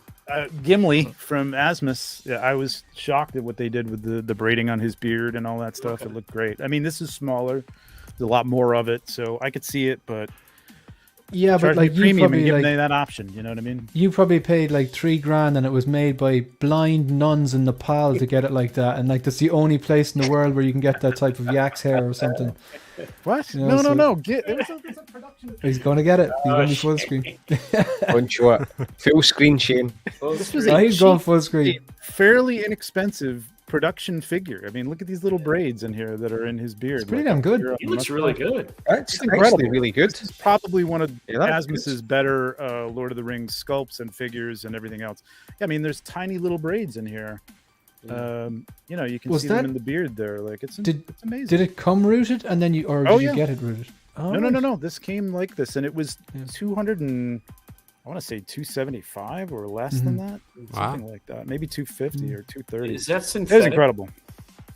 This is synthetic. Yeah, this Looks isn't. This isn't nice. The nice wool, although it feels better than like the Hot Toy synthetic. So it's It pretty looks good. Yeah. I recently rewatched all 3 movies last week, and they still hold up. Still hold up. Oh, good. absolutely. one of the best trilogies ever made. Yeah, no Just, doubt. I gotta zoom in on this guy again, man. Wow. It even has like it's got the 5 o'clock shadow. Yeah. They obviously got the separate rolling eyeballs function. The mascara looks good. The eyebrows, the wrinkles, small wrinkles on the. Even the it's sit of the amazing. hair. Remember before we were talking about Wanda, and we said it's something about that, the rooted hair on that artisan one. The volume I thought looked a bit high, but this silhouette looks good. Like if you just, man, I gotta say it looks like hair and not a wig. Like it's just That hairline looks really natural too. yeah. Mm-hmm. It's very good. Yeah, this is where they have that over Hot Toys for sure. This is Hot Toys is cool dipping too. their toe in it. Yeah, I can't wait for this. Yeah. I don't understand the lack of anybody else from this movie, from anyone. Yeah. Oh, Doesn't yeah. Penguin make would be sense. amazing. Catwoman. Yeah. Oh my god. I'd settle for just a good licensed Zoe Kravitz Catwoman. Yes. Put the two of them up there next to the Signal, job done. That's all the representation Yeah. they need. Like Yep, you know, but exactly. there's more others that they need. See all the little like divots, even like okay, forget about the cuts and the little nicks on the and the scratches on the cow. But even look at the texture Yeah, of the it cow. looks Is this leather. actually made? Yep. Is it made from leather? I don't think film this it's cowl rubber. is, but it's supposed to be. Yeah. It's supposed to be leather, but it's rubber. Yeah. Yeah. But the texture gives it the impression Mhm. that it's leather. And the sheen is perfect. It's the perfect sheen. It's Mm. not too shiny. It looks like the material it's supposed to be. Alan, the 6 Scale Gallery would absolutely love this episode talking about this. Okay, Oh. so they did it. They're doing a 3-pack. It's been well documented that John Queen Studios or Inart's representative had says that with the licensing for this figure, because there's been a lot of high-end statues. I think there was like 3rd scale statues and quarter scale statues, but the only 6 scale figures we've seen are third party. I think like Toy Zero made one, and there's a bunch of other toy companies made them, but they're third party. I don't think I had one before. I never displayed it, sold it on, didn't like it. This is a 3-pack. From what I understand, it's limited. I'm hearing little murmurings and rumor that it could be anywhere between 500, as limited as 500. That, like, again, this is not gospel. This is just things I'm hearing and I'm passing on. It could be anywhere from 500, 750, 1,000. It's going to be limited. There is a 3-pack, and we'll just have a look at these before we open up the discussion and stuff like that. But look, so this is this is, I suppose, the start of his downward spiral. Comes with a very, very simple base. I think he's inside in a toilet when he's doing this dance. We will I just want to flick through them. Typically, they're not in order. So this is here again. Oh my god, that looks like a photo. Show stealer, that one.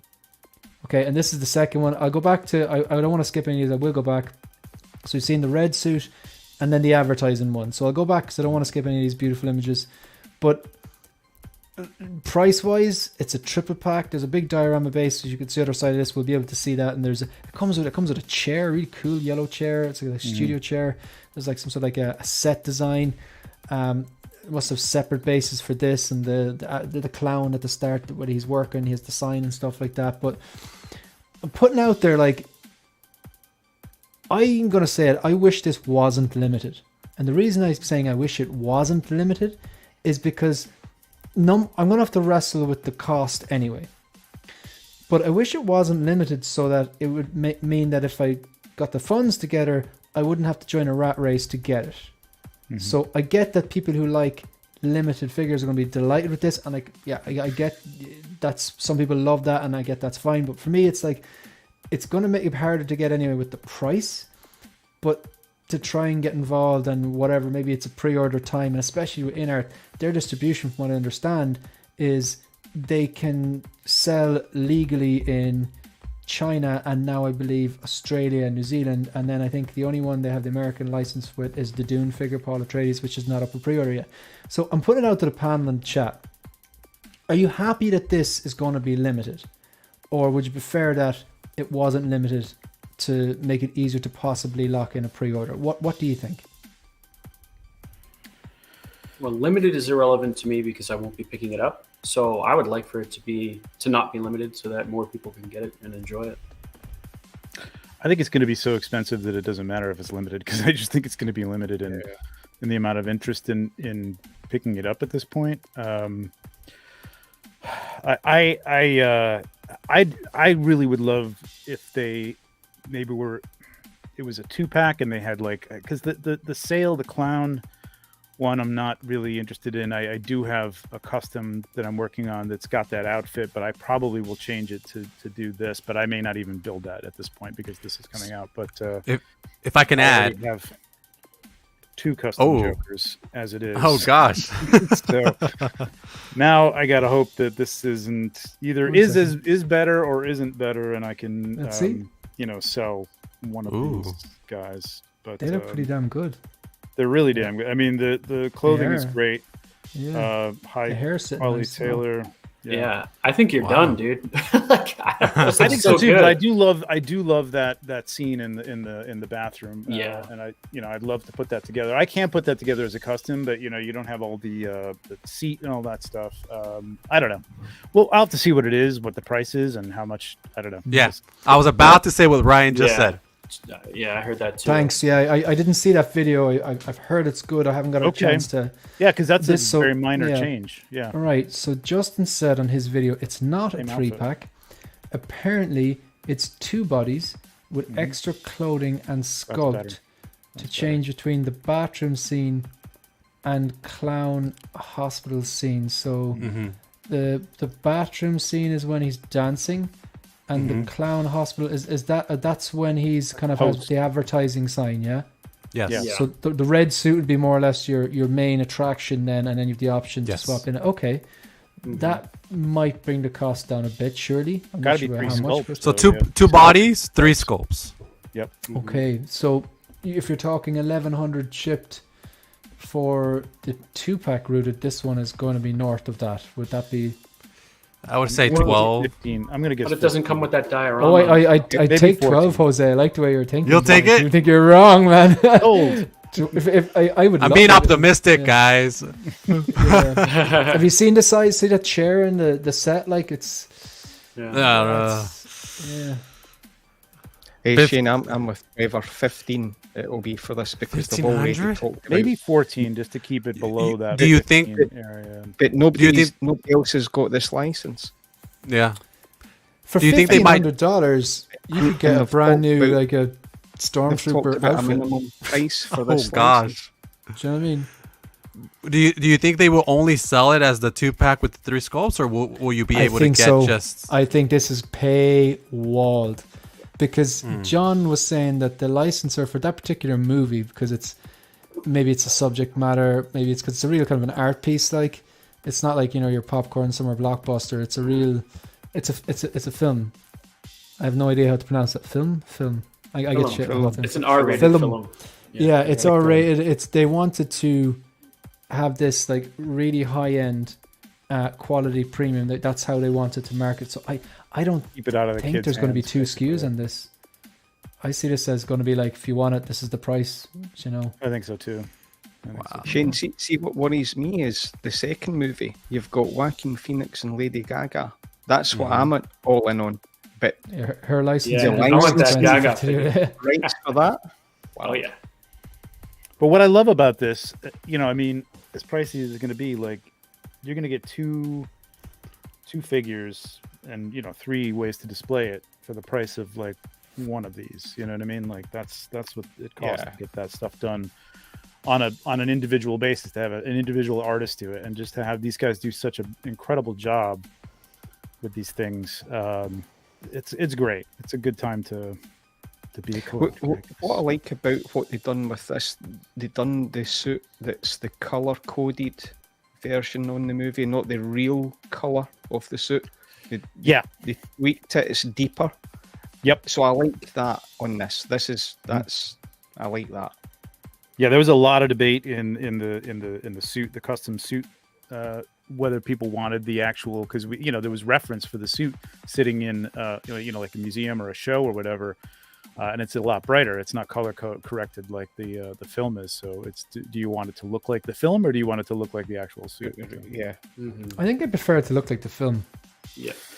I think that was because I feel like that's such a Sideshow. Remember Sideshow did the 1-to-1 Grogu, and it was Legacy, the same special effects team, helped make that particular. It was more or less a statue, but they marketed as the Sideshow one. correct. The color grade on that was a bit different to what you see on the screen, and that's because they made it off the prop. Yep. But I personally I prefer to have the way it's appeared on screen. Another example would be Tom Hardy. Tom Hardy is 5'8". Yeah, but like the way they shot The Dark Knight Rises was to make him look bigger, because it would make more sense. And if you have Bane who's small in your figure, fine, it might be more accurate to the actor, but come on, that's not what we want. It's the same as Lady Thor in Love and Thunder. They got her to walk on when there were scenes when they were walking next to each other. When Natalie Portman was walking next to Chris Hemsworth, she was like, they had to build a platform for her. Yeah. So I'd rather how it appears in on screen. Shane, this stream is going downhill. You've mentioned Thor: Love and Thunder. Oh no! And Lady Thor. I know. But they have this debate with Michael Myers all the time too, because the suit he actually wears is green, but in our mind's eye, it's blue.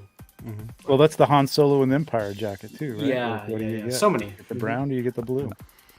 I feel like it's such an interesting topic, because it's like, when it comes to figures, it's like, do you want accuracy in terms of the film or in terms of what was on set, right? Because there's that debate. So I think if you're collecting an object, like if you were to buy a replica of, or even the actual piece, the jacket that Han Solo wore, the actual puppet for Grogu, that's where you want to see what it actually looked like. But if I'm buying something based on a film I love, I think I want to see it looking like it was in the film. Yeah, it makes sense. Yeah, it does make sense, because that's what made you fall in love with that particular character or whatever. Like, Right. but I gotta say, I really like the portion of this. I really like the colors. Like, even take the figure out of it, just like the tailoring and everything here, and the cut off pants, and I like the bases they do. They're simple, they're small. Yeah, they're not that elaborate, but I think they're nice, like, But The body looks right for that too. It looks this sculpt looks bloody good. Yeah, I think it is. I'm a big Hobbit fan. I've seen the movies. They didn't hit the same for me as the Lord of the Rings trilogy, but you're a big fan of the Lord of the Rings, Trevor. Is this guy looks like the dude? So I mean, I don't know. What do you think? I think it looks pretty good. I think there's I haven't done a side by side with this one yet, so I don't really know. But to me, it's better than the Asmus one. But I think there's too many highlights in his hair here. I don't think this is quite the right. I was going to say the same thing. His hair is too his light. hair darker. More dark with like some white, a little bit of white in it, here and there, but not dirty blonde and highlighted like this. But 100%. Again, there are shots in lighting in the film that it kind of looks like this. So again, it's an accuracy versus what you saw in the film type of thing. But the clothing looks incredible. And again, I think Asmus did a great job with this figure, but this, like the fur there, that it beats the hell out of that, man. It's really, really good. So this is the kind of beard where you wonder, like, they could have almost gone rooted with this beard, right? It's that weird length where I've seen like Rick from Walking Dead, people do customs of that with the short beard that he's got, even like almost the stubble, and it can look really good, but it's a big undertaking. And here, this is where I'm okay with like sculpted hair in terms of the beard. I'm all right with that. Yeah. Looks great. Can I ask a quick question about that? What do you guys think about them announcing a Hobbit figure like right now, when everybody wants them to finish that Lord of the Rings line? So weird. It's weird, right? It feels weird to me. it's kind of like Hot Toys logic, Yeah. right? Yeah. Yeah, but the thing for me is I don't think this looks that good. Sorry, go on. Legolas they teased Legolas at the time of Gandalf and Aragorn. Yeah, it was one of They the first teased things that. they showed. Yeah. So where's he? Yeah. He's coming. That would be that. Oh, yeah, it's coming, but you'd Coming. build more momentum than Thorin. Right. Somebody said that maybe with the license, like you have to, maybe they're just trying to get that out there, and like you have to buy the rights to both trilogies. You know what I mean? Like in order to get the price that they want or something for it, and like if you've got to buy them both, you may as well make a figure from them both. Because Asmus only did Bilbo and Thorin, as far as I can remember from The Hobbit. So it may be the same thing where you have to make it, or if you're going to pay for the license, you may as well, I suppose. This could be like just a really fancy broad going on a shopping spree. Do you know what I mean? I'm puzzled why they done season 8 on this Better. rather than an earlier season. I'm puzzled by this. Yeah, it's weird. Though that base is really cool. How they took the element of the opening sequence. Yeah, Yeah, very it's much really so, nice yeah. touch. The compass thing, yeah, exactly. Yeah, if I had to bet, I'd say we're going to see this in a few months' time, and the sculpt will be significantly better. Mm-hmm. Yeah, I don't know, something about this Bruce Wayne I really am not feeling. Like it's even like I know in the movie as well, we didn't really see much of him as Bruce Wayne. He was still kind of in his moody emo phase, like, but I still thought he did a good job. But See the volume know, of the just- length of those bangs. Maybe that's too long. I don't. It looks weird over by the ears. I can't Like put my the ear was too- I see what you mean. Yeah. Too much I can't put volume. my Like the finger hair on it, should come in a little tighter before the ear. I don't know. It's something's off. But Shane, you showed for a moment the sculpted, and I still think this maybe looks better than the sculpted. I don't know. See, the sculpted, I would have said that Hot Toys have the edge when it comes to sculpted hair, but then I saw the Henry Cavill and they've done a great job on both of those sculpted hair, and I like the way they integrated a tiny little curl as well. Strange choice, but this here is not Inart's finest work. No, it's You know. not. I know you're a sculpted hair guy, really, aren't you? Oh, me? I mean, because it's all I know. But the more I see Yeah. these things, the more I see, Trevor just showing the figures he's got there. I mean, I don't dislike Rooted at all if it's like this. Looks I beautiful. love this. Yeah. It's a great. it's It's a great beautiful. sculpt. It's really good. It's a great pose too. I like the pose. Mm-hmm. It's such a simple pose as well, like relatively simple, but the little subtleties. I kind of in would have it. liked this background too. Like, or is that what that is? Is that supposed to be like the? No, the I don't know. I bathroom? think this is actually the Just the back of the other of one, right? The Yeah. other one, but I don't know. Is there something? I can't really make it out. Is if it's supposed to look like Yeah. the bathroom or something like. It'd be cool if you gave it the back. This- They both have like a background. God. Cannot wait for this. The I cannot talent wait. of these people is This is mind blowing. This looks like a photo. I swear to God, this has a pulse. That's so good. Like, how can you not? How can you not look at this? Shit, boy. Shit, partner. Shit. Shit. Shit. Shit. Shit. Shit. Thanks for your time. Every single time. Every single time. Every single time. This looks amazing. You're in on this, Ian. You've got this Yeah. pre-ordered. I no doubt Trevor has this pre-ordered. Jose, are you? Yeah. I don't have it pre-ordered. I said I was gonna pass on all the Lord of the Rings because I didn't get Gandalf. I wasn't gonna get him, so I just didn't want to go down the line. But I, every time I look at it, I'm like, what about? I try to come up with excuses for it. So Be right strong. now, it's a no. But it looks so good. Yeah, it looks. This is. It's one of the most impressive figures or prototypes so far. I Oh literally gosh, picked Trevor, this up. what are you showing? Full screen, full screen. I literally picked this head sculpt up last year before they announced it, and it's a great looking head sculpt. And the rooting, it's gotten a little fluffy. I need to tamper it down a little bit, but it was incredible. And then I saw this, and I was like, Yeah. Did you say she? I did. I said, shit. Shit.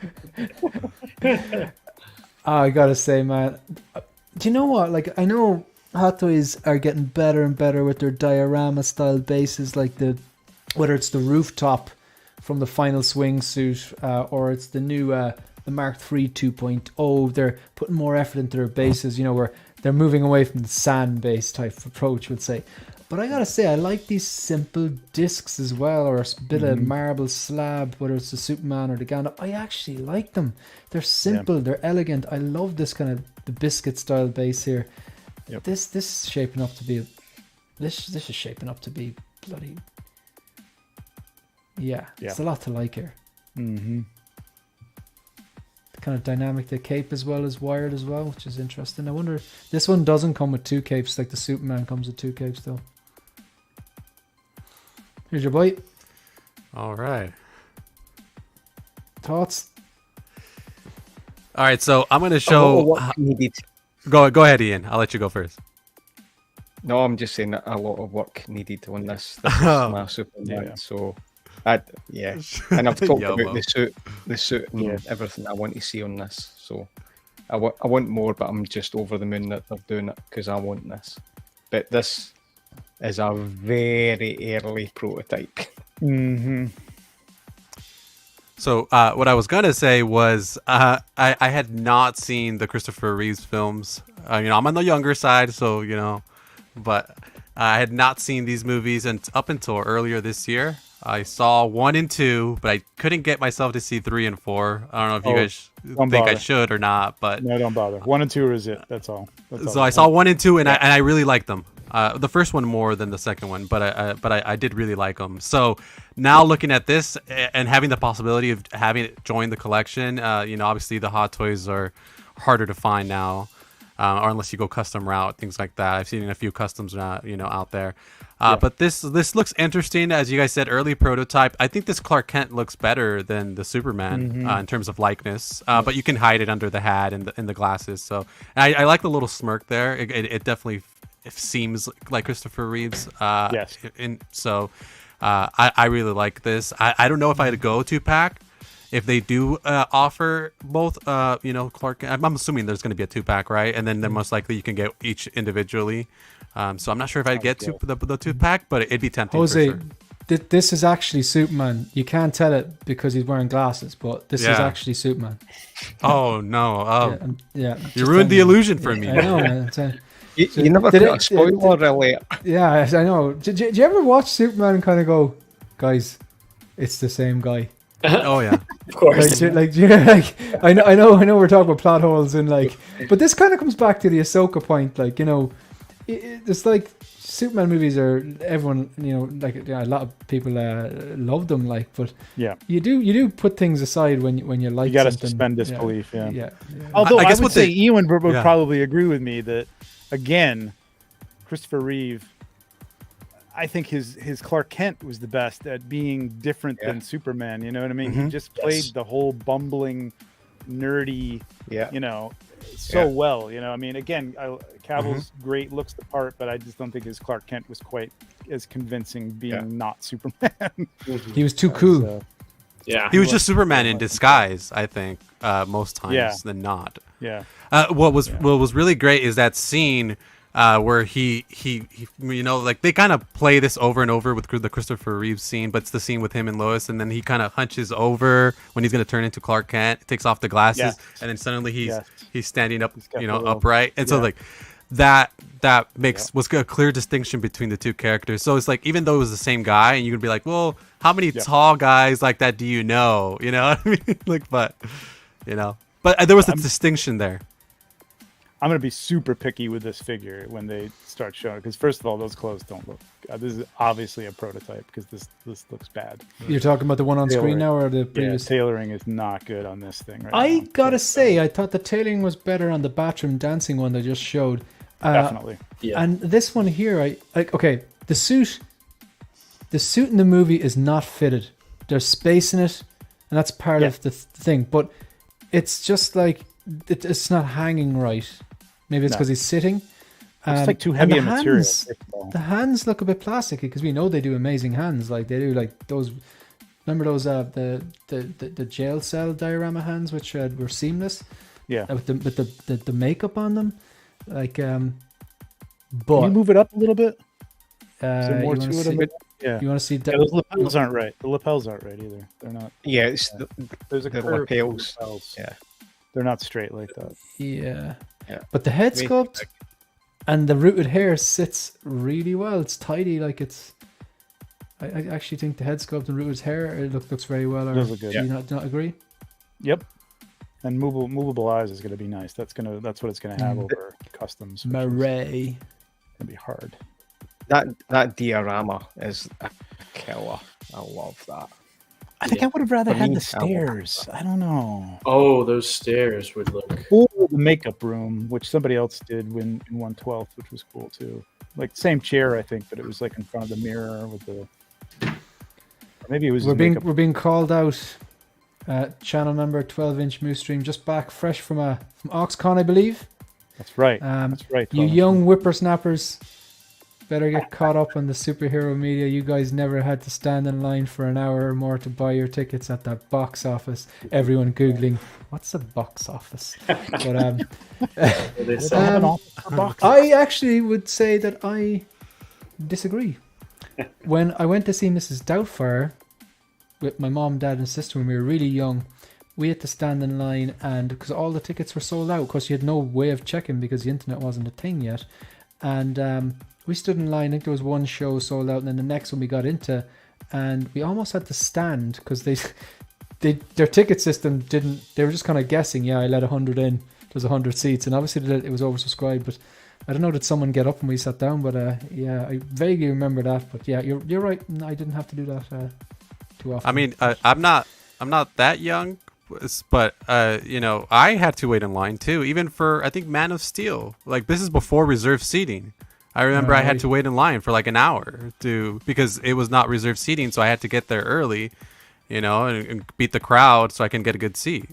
So yeah, I've done it. Yeah, I've done it too.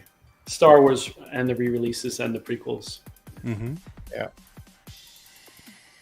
Okay, this looks a lot more metallic than I think their kind of images, their pre-order promos. images It does. were. So it does have a kind of metallic sheen to it. So I think one of the criticisms I heard was there wasn't a metallic sheen. Yeah. But, yeah, I just like if this figure is what we get in the prototype, I will be happy with it. I know that there's changes that people want to see made, but no, I think it's good enough for me anyway. But Yeah, you can mess with something too much too. Like I think it looks great. That looks a bit strange there. Really good. Really good. You think he looks strange there? I think that I think maybe it could be just the Probably the lighting. lights, yeah. lights that are hitting it. I just shit It's like the collectors head say is has set a little too ruined far stuff back for or me. Yeah, it's no doubt it looks like him. Like, and I actually like the proportions. The Justice League one is quads are jacked, man. They Yeah. definitely, yeah. I don't know if the chat I was telling you, I just sold that one too. I just sold my. Yeah, Justice I League. saw it. Yeah, I saw it. I think. You may have put this in. I followed your lead. I was like, well, that's because I put in the pre-order last week when this went up. So I was Me like, too, yeah. So I was like, okay, well. Got on to Lion Rock Toys, so I got that. So I think, have I gone full circle on this? No, I haven't. This is a different image because you can see a lot more down here on the bottom. All these accessories. So is this This isn't the Goblet of Fire, is it? Or did I just make that up? No. Isn't it? I think it is. It should be. Right? Is the Goblet of Fire an actual goblet, is it? Yeah, because that's got in, like yeah. the phoenix on it or something. Yeah. Right? Yeah. And then there's this sword. Did it just use this to stab the basilisk? Or? The stand is beautiful. It's great. But yeah, I really like that. For That's the very phoenix simple, too, like yeah. the stand there. It's really nice. I just looked at his base. Yep. These books as well. The Yep. quill. Pages of the books. Oh my god. That's Yeah, every page of the I realized there was a problem with the end of it, but every page of the Gandalf's book are filled, man. It's incredible. I'm not really seeing the likeness to Joaquin here. Maybe he's covered in makeup. He's got so It is much the crap on his nose. face. Yeah. I suppose what can you latch onto? The nose is covered, the ears are covered, his hair is covered, his teeth maybe, so I'd have to go back and see what he looks like in this, but I do love the outfit and the tailoring, everything, like just the tie and all this kind of stuff. I just think that's cool, man. Yeah. Very interested to see the price on this one. Sculpted one. Yeah, I gotta say, I personally think the rooted. What are you thinking? Does the sculpted or rooted in this one? I See, for me, a little bit of heat on this. For me, I would go for sculpted. Sorry, I'm not getting either, or certainly not right now. But I quite like the sculpted. yeah, I think it's just like the strands are too thick. don't. I don't know. Yeah, I don't. They did that with the sculpted Joker as well. It kind of looked Yeah. like seaweed. Or I described it as the pre-order preview video back when it came out. Was it looked like eels coming out of his head, like Yeah. kind of like green Yeah. eels.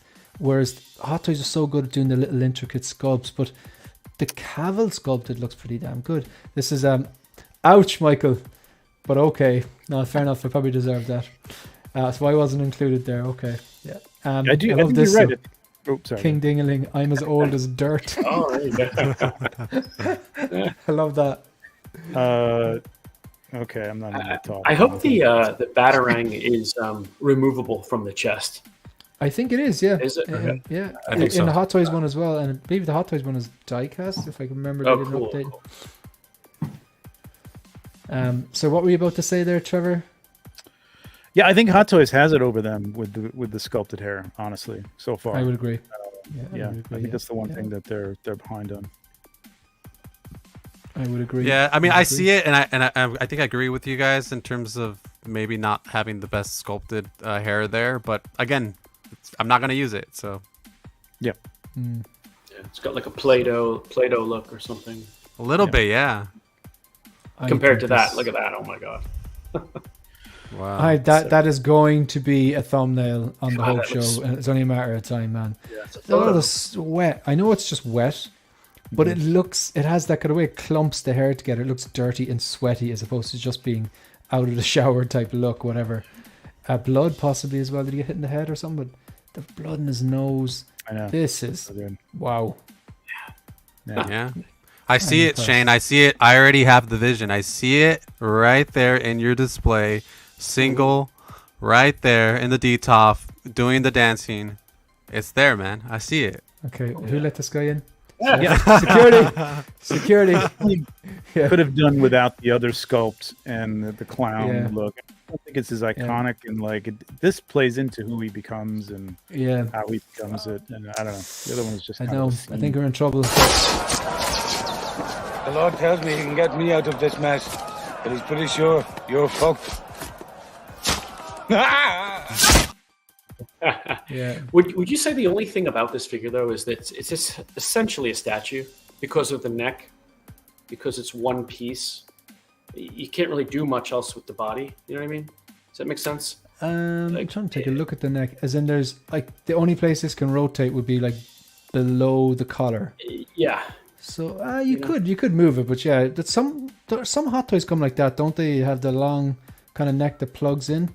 Yeah, but like he's Captain like America's this like that. permanently. You know, I don't know. It would limit the I think articulation it's anyway. more because he's got his eyes closed. You can only pose it in certain ways, Yeah, rather than the neck. bloody good statue though. Yeah, hell yeah. Oh, it's I'm not- stunning. It's not a complaint necessarily. It looks great. No, I get what you're saying though. It kind of limit how you're going to what you could really pose and make it look natural. Yeah, this is really shiny looking. I didn't see that before. But yeah, I do like those simple bases. I know a lot of people don't, but they're simple. They don't take up that much of a footprint. Oh, and I think somebody pointed out too that he's got like, is it him or was it Reeve that has flight boots? So they're not I like I think articulated that's ankles. Reeves. Okay, Reeves, yeah. Oh, I love this. I think this is that's deadly. good. This is deadly. That looks good.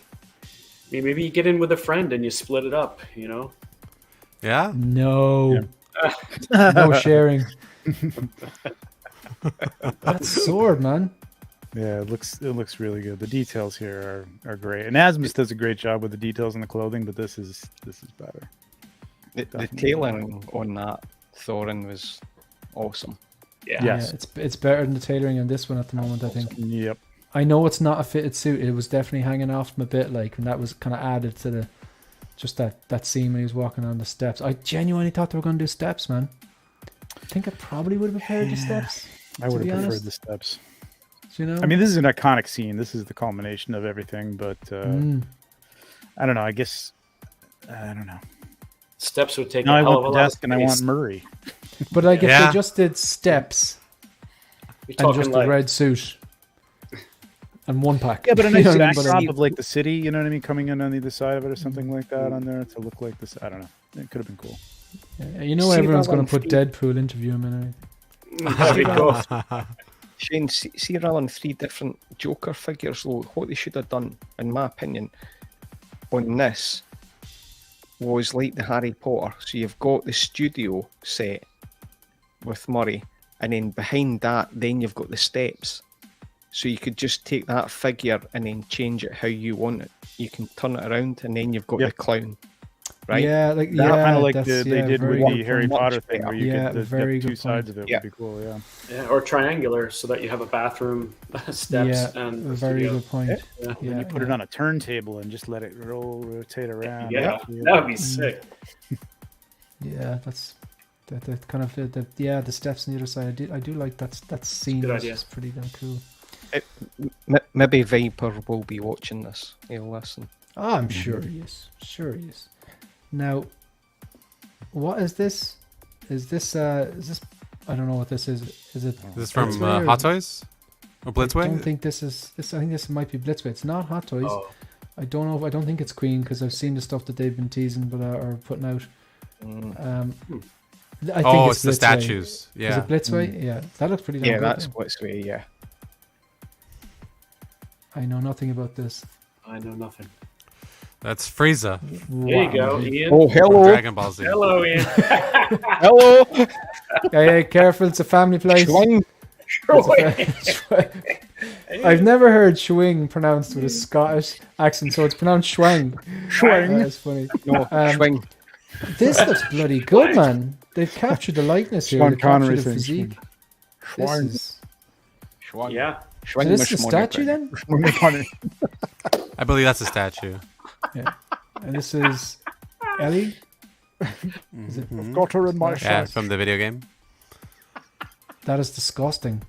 This what's it? Are they clickers? Clickers, yeah. So this is Cool. straight from the video game then. Man, this is impressive. It's cool. What scale is that? Again. Yep. Yeah. I don't Is know that what quarter scale? it is. Maybe. I think don't it's quarter scale. Yeah. Oh, looks Oh cool. yeah, that's the statue for sure. That's the one that they did. That That's it impressive. wasn't it like a 2-pack or something? What scale is this? Is this a quarter as well? Might It's be. pretty cool. I feel like I have this though with the DX13. Like I'm Yeah. not sure if I need a bigger version of it. Like I do like the arm though. That's cool. yeah, yeah. The first thing I did was I got the DX13. I popped out the regular arms. Like yep, that'll damage you up. Hell yeah. I'm getting several of these. Gonna leave them around the house. No reason. On The chairs. chainsaw man, yeah. Yeah. Who I've comes yet up to with watch this this, stuff? but I heard it's very, very good. I heard it's really good too. Just Gonna have to give it a shot.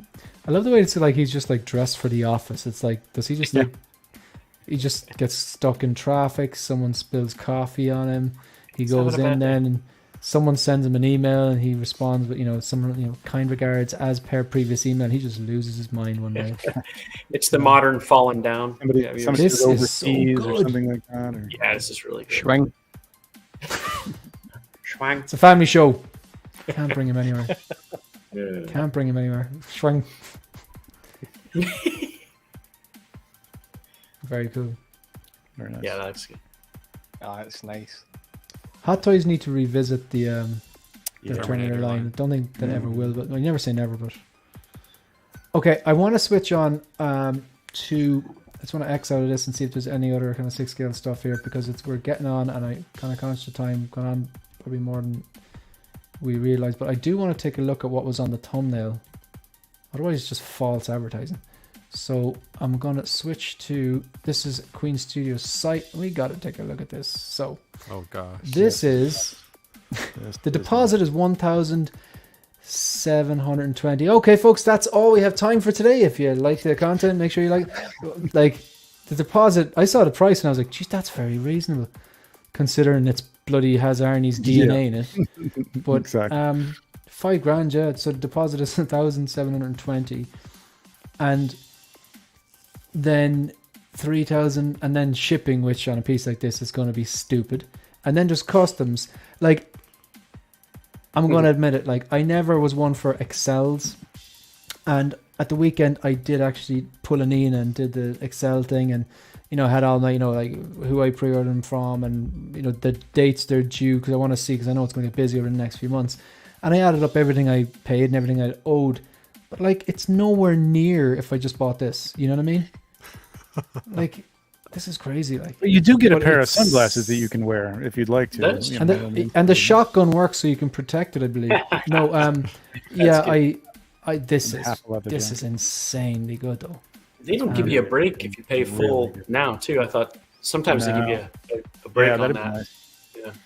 Look at that! Come on, That's man. insane, That's man. Oh, my God. that's Schwarzenegger. They in don't your let me. living room. Yeah, Come they don't on. let me zoom in any further. But And that'll be the all that's in your talent. living room. Because your wife will leave you if you spend $4,000. and like, It looks so you like they got the shotgun, the glasses, Incredible. which can be For the removed. body. I think surely it's real leather. Is this And then- silicone? I don't know. I probably should read the description, but maybe 1 second.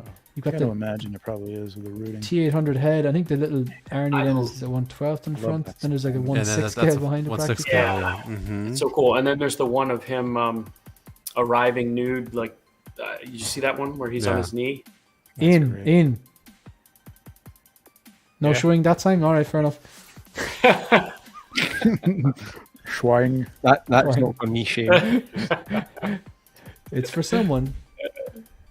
Oh man, this is like, There you there go. you go. There you go. Oh wow. It's funny. It's a funny inclusion, though, I have to say. It But is. see the detail though. See, like the ground is actually burnt out in a kind of a Mhm. like a dome semicircle. But also in the film, it worked because they can control the angle at which you're seeing him. I would imagine if you turn, like, it's a 3D image. What does it look like from the other? I don't know. You know what I'm saying? Yeah. I know what Are you're you, thinking. Mike, I know are you what you're wondering? thinking. I know. Dude. Are you wondering if he has the family jewels? Is that what you're wondering?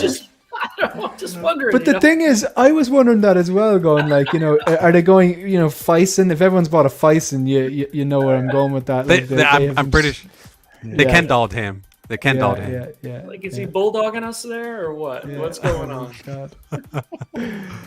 I want to see what this is made from. Then, so Amazing. is this That's It's like they, isn't it? it's like they stole his soul or something. You know? It doesn't say anything here. That's Oh the wait, only- this mechanical marvel. Does it move? This Oh no! mechanical I marvel? think they're just No, talking okay. about him as a character, right? All right, okay. It's got to be. Um, Here we go. Here we go. Here we go. Winchester in his shotgun head. Not seeing any more materials there about the base. Okay, sure there's something about materials. Wait, I can't click on any of these. Oh, here we go. Oh no, 200 of them. Wow. Just the regular edition. So there's a regular edition. There's a special. Interesting. Right. Oh my god! Like this is insane. They have a 1:1 scale Mark 6. I gotta take a look at this one. Dude, Bale. Come on. Yeah, they got. So Michael Jackson. Oh, Shane, did you see the Bale? Jackson's The 1-to-1 Bale? I saw photos of it. Is it this the No. bust? No. Yeah, this This is is the the bust. bust as well, which is okay. Look, that's Christian Bale as much you can get. Like, but Yep. I think this is crazy. So 1:1 Mark 6. Mark 6 is my armor. So what is there a price on this yet? Oh, what I'm stupid. It's like, what is the point? If you have to ask the price, you can't afford it. Like, it's a 1:1 Mark 6. Come on. It's not available in Ireland either. Yeah, listen. There's not enough money in Ireland for this. That's insane though. Like you're in your house is on another level. You may as well have like a Tony Stark style house if you're. Well, a lot of people have Shane, said can about. I tell mean, you I don't know what this would. I mean, this would cost an astronomical amount. I don't know what this costs, but like a lot of the Boba Fett and Darth Vader life-size figures that like Sideshow sells through another company. It's not Sideshow, but I don't think you could go out and buy a a full cosplay costume like you did with your Stormtrooper and put it on a mannequin. You know what I mean? And like then you're able to wear it as well as like display it in your house. So Yeah, Shane, the Bale 1-to-1 scale armory is $43,000.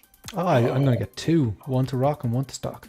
God, yeah, insane. You're on a different level, right? You get the bust and the life size one, so you can swap the heads. Yeah, so you can swap it out, and it weighs 1 ton. What? Yeah. But how many do they make? Like 7 shipping included, I'm assuming. Guys, it's free shipping. Thank goodness, Toys Wonderland isn't shipping that. Yeah. That is a valid point, an absolutely valid point. Gentlemen, I'm gonna end the stream. It's past my bedtime. Basically, I'm getting old. I'm not a whippersnapper anymore, as 12-inch Moose Stream would say, and he's right. Gents, thanks very much for taking the time. Really enjoyed that one, as I do every week. Same time next week if you're interested. Massive shout out to anyone who is watching live or has joined in, or if you're watching on the replay. Huge shout out to any of the troopers or commanders, channel members. Very much appreciated. Does anyone have anything else they want to plug or promote there before we finish? I have Wednesday coming up. Wednesday, the second episode of Toy Photo Bomb, BOM, Best of the Month, with Nose Rain. Great toy photographer. We're going to talk about some of the best photos from September. It's a good show. Check it out. And the only other thing I want to say is, with all these Inart figures coming out, I'm fucked. I like it. Good stuff. Anyone else? I was going to say, if you didn't catch the last episode, it was a pre-recorded of LWO. I was on that show. We did a little posing session, a little competition. It was a good episode, and it's going to continue, I believe, this week. I'm not 100% sure, but I believe that's the plan. I'm supposed to be a judge, so we'll see. We'll see how it goes. But if you guys have time, jury, Friday nights. and executioner, no doubt. Good stuff. All right. Mike, are you hanging out somewhere the weekend? Thursday, 7 p.m., Hot Toys Hotline. And then Friday, I'm on with Evil Sneaker at 9:30 p.m. Eastern. Good stuff. Second finale. Sneaker. Yep. Had Eva Sneaker on the other day. Yeah, really enjoyed the chat. Great guy. Shout out to the chat. Thanks very much for joining us. Ian, do you want to plug anything? Are you all right? On reviews with Rich live tomorrow. One of the things we're talking about is the creator. I would love. I don't recommend or force anything too much, but it's an awesome movie visually. On that budget is stunning. So, go watch that if you can. Interesting. I just had a friend who told me that he hated it. So, is it? Do you think it's going to be one of those divisive movies? I don't know why you would hate that movie personally. So I don't know, but each to their own. Mm-hmm. I think visually it's stunning. Gareth Edwards is what he does on that budget is incredible. So I mean, there's a couple of plot holes on it, but I don't get caught up in that too much. But this is a beautiful looking movie, sci-fi movie, but it's essentially a love story to me. So it's visually stunning. So I would recommend it. Cool. Okay. Yeah, I'm gonna go see it for sure. Excellent stuff. Yeah. So thanks to everyone. Thanks to the panel. Thanks to the chat. People watching the replay. Subscribers. Everything. If you haven't subscribed already, please leave a like. Subscribe to the channel. And we're out here. See you next week, folks. Good luck.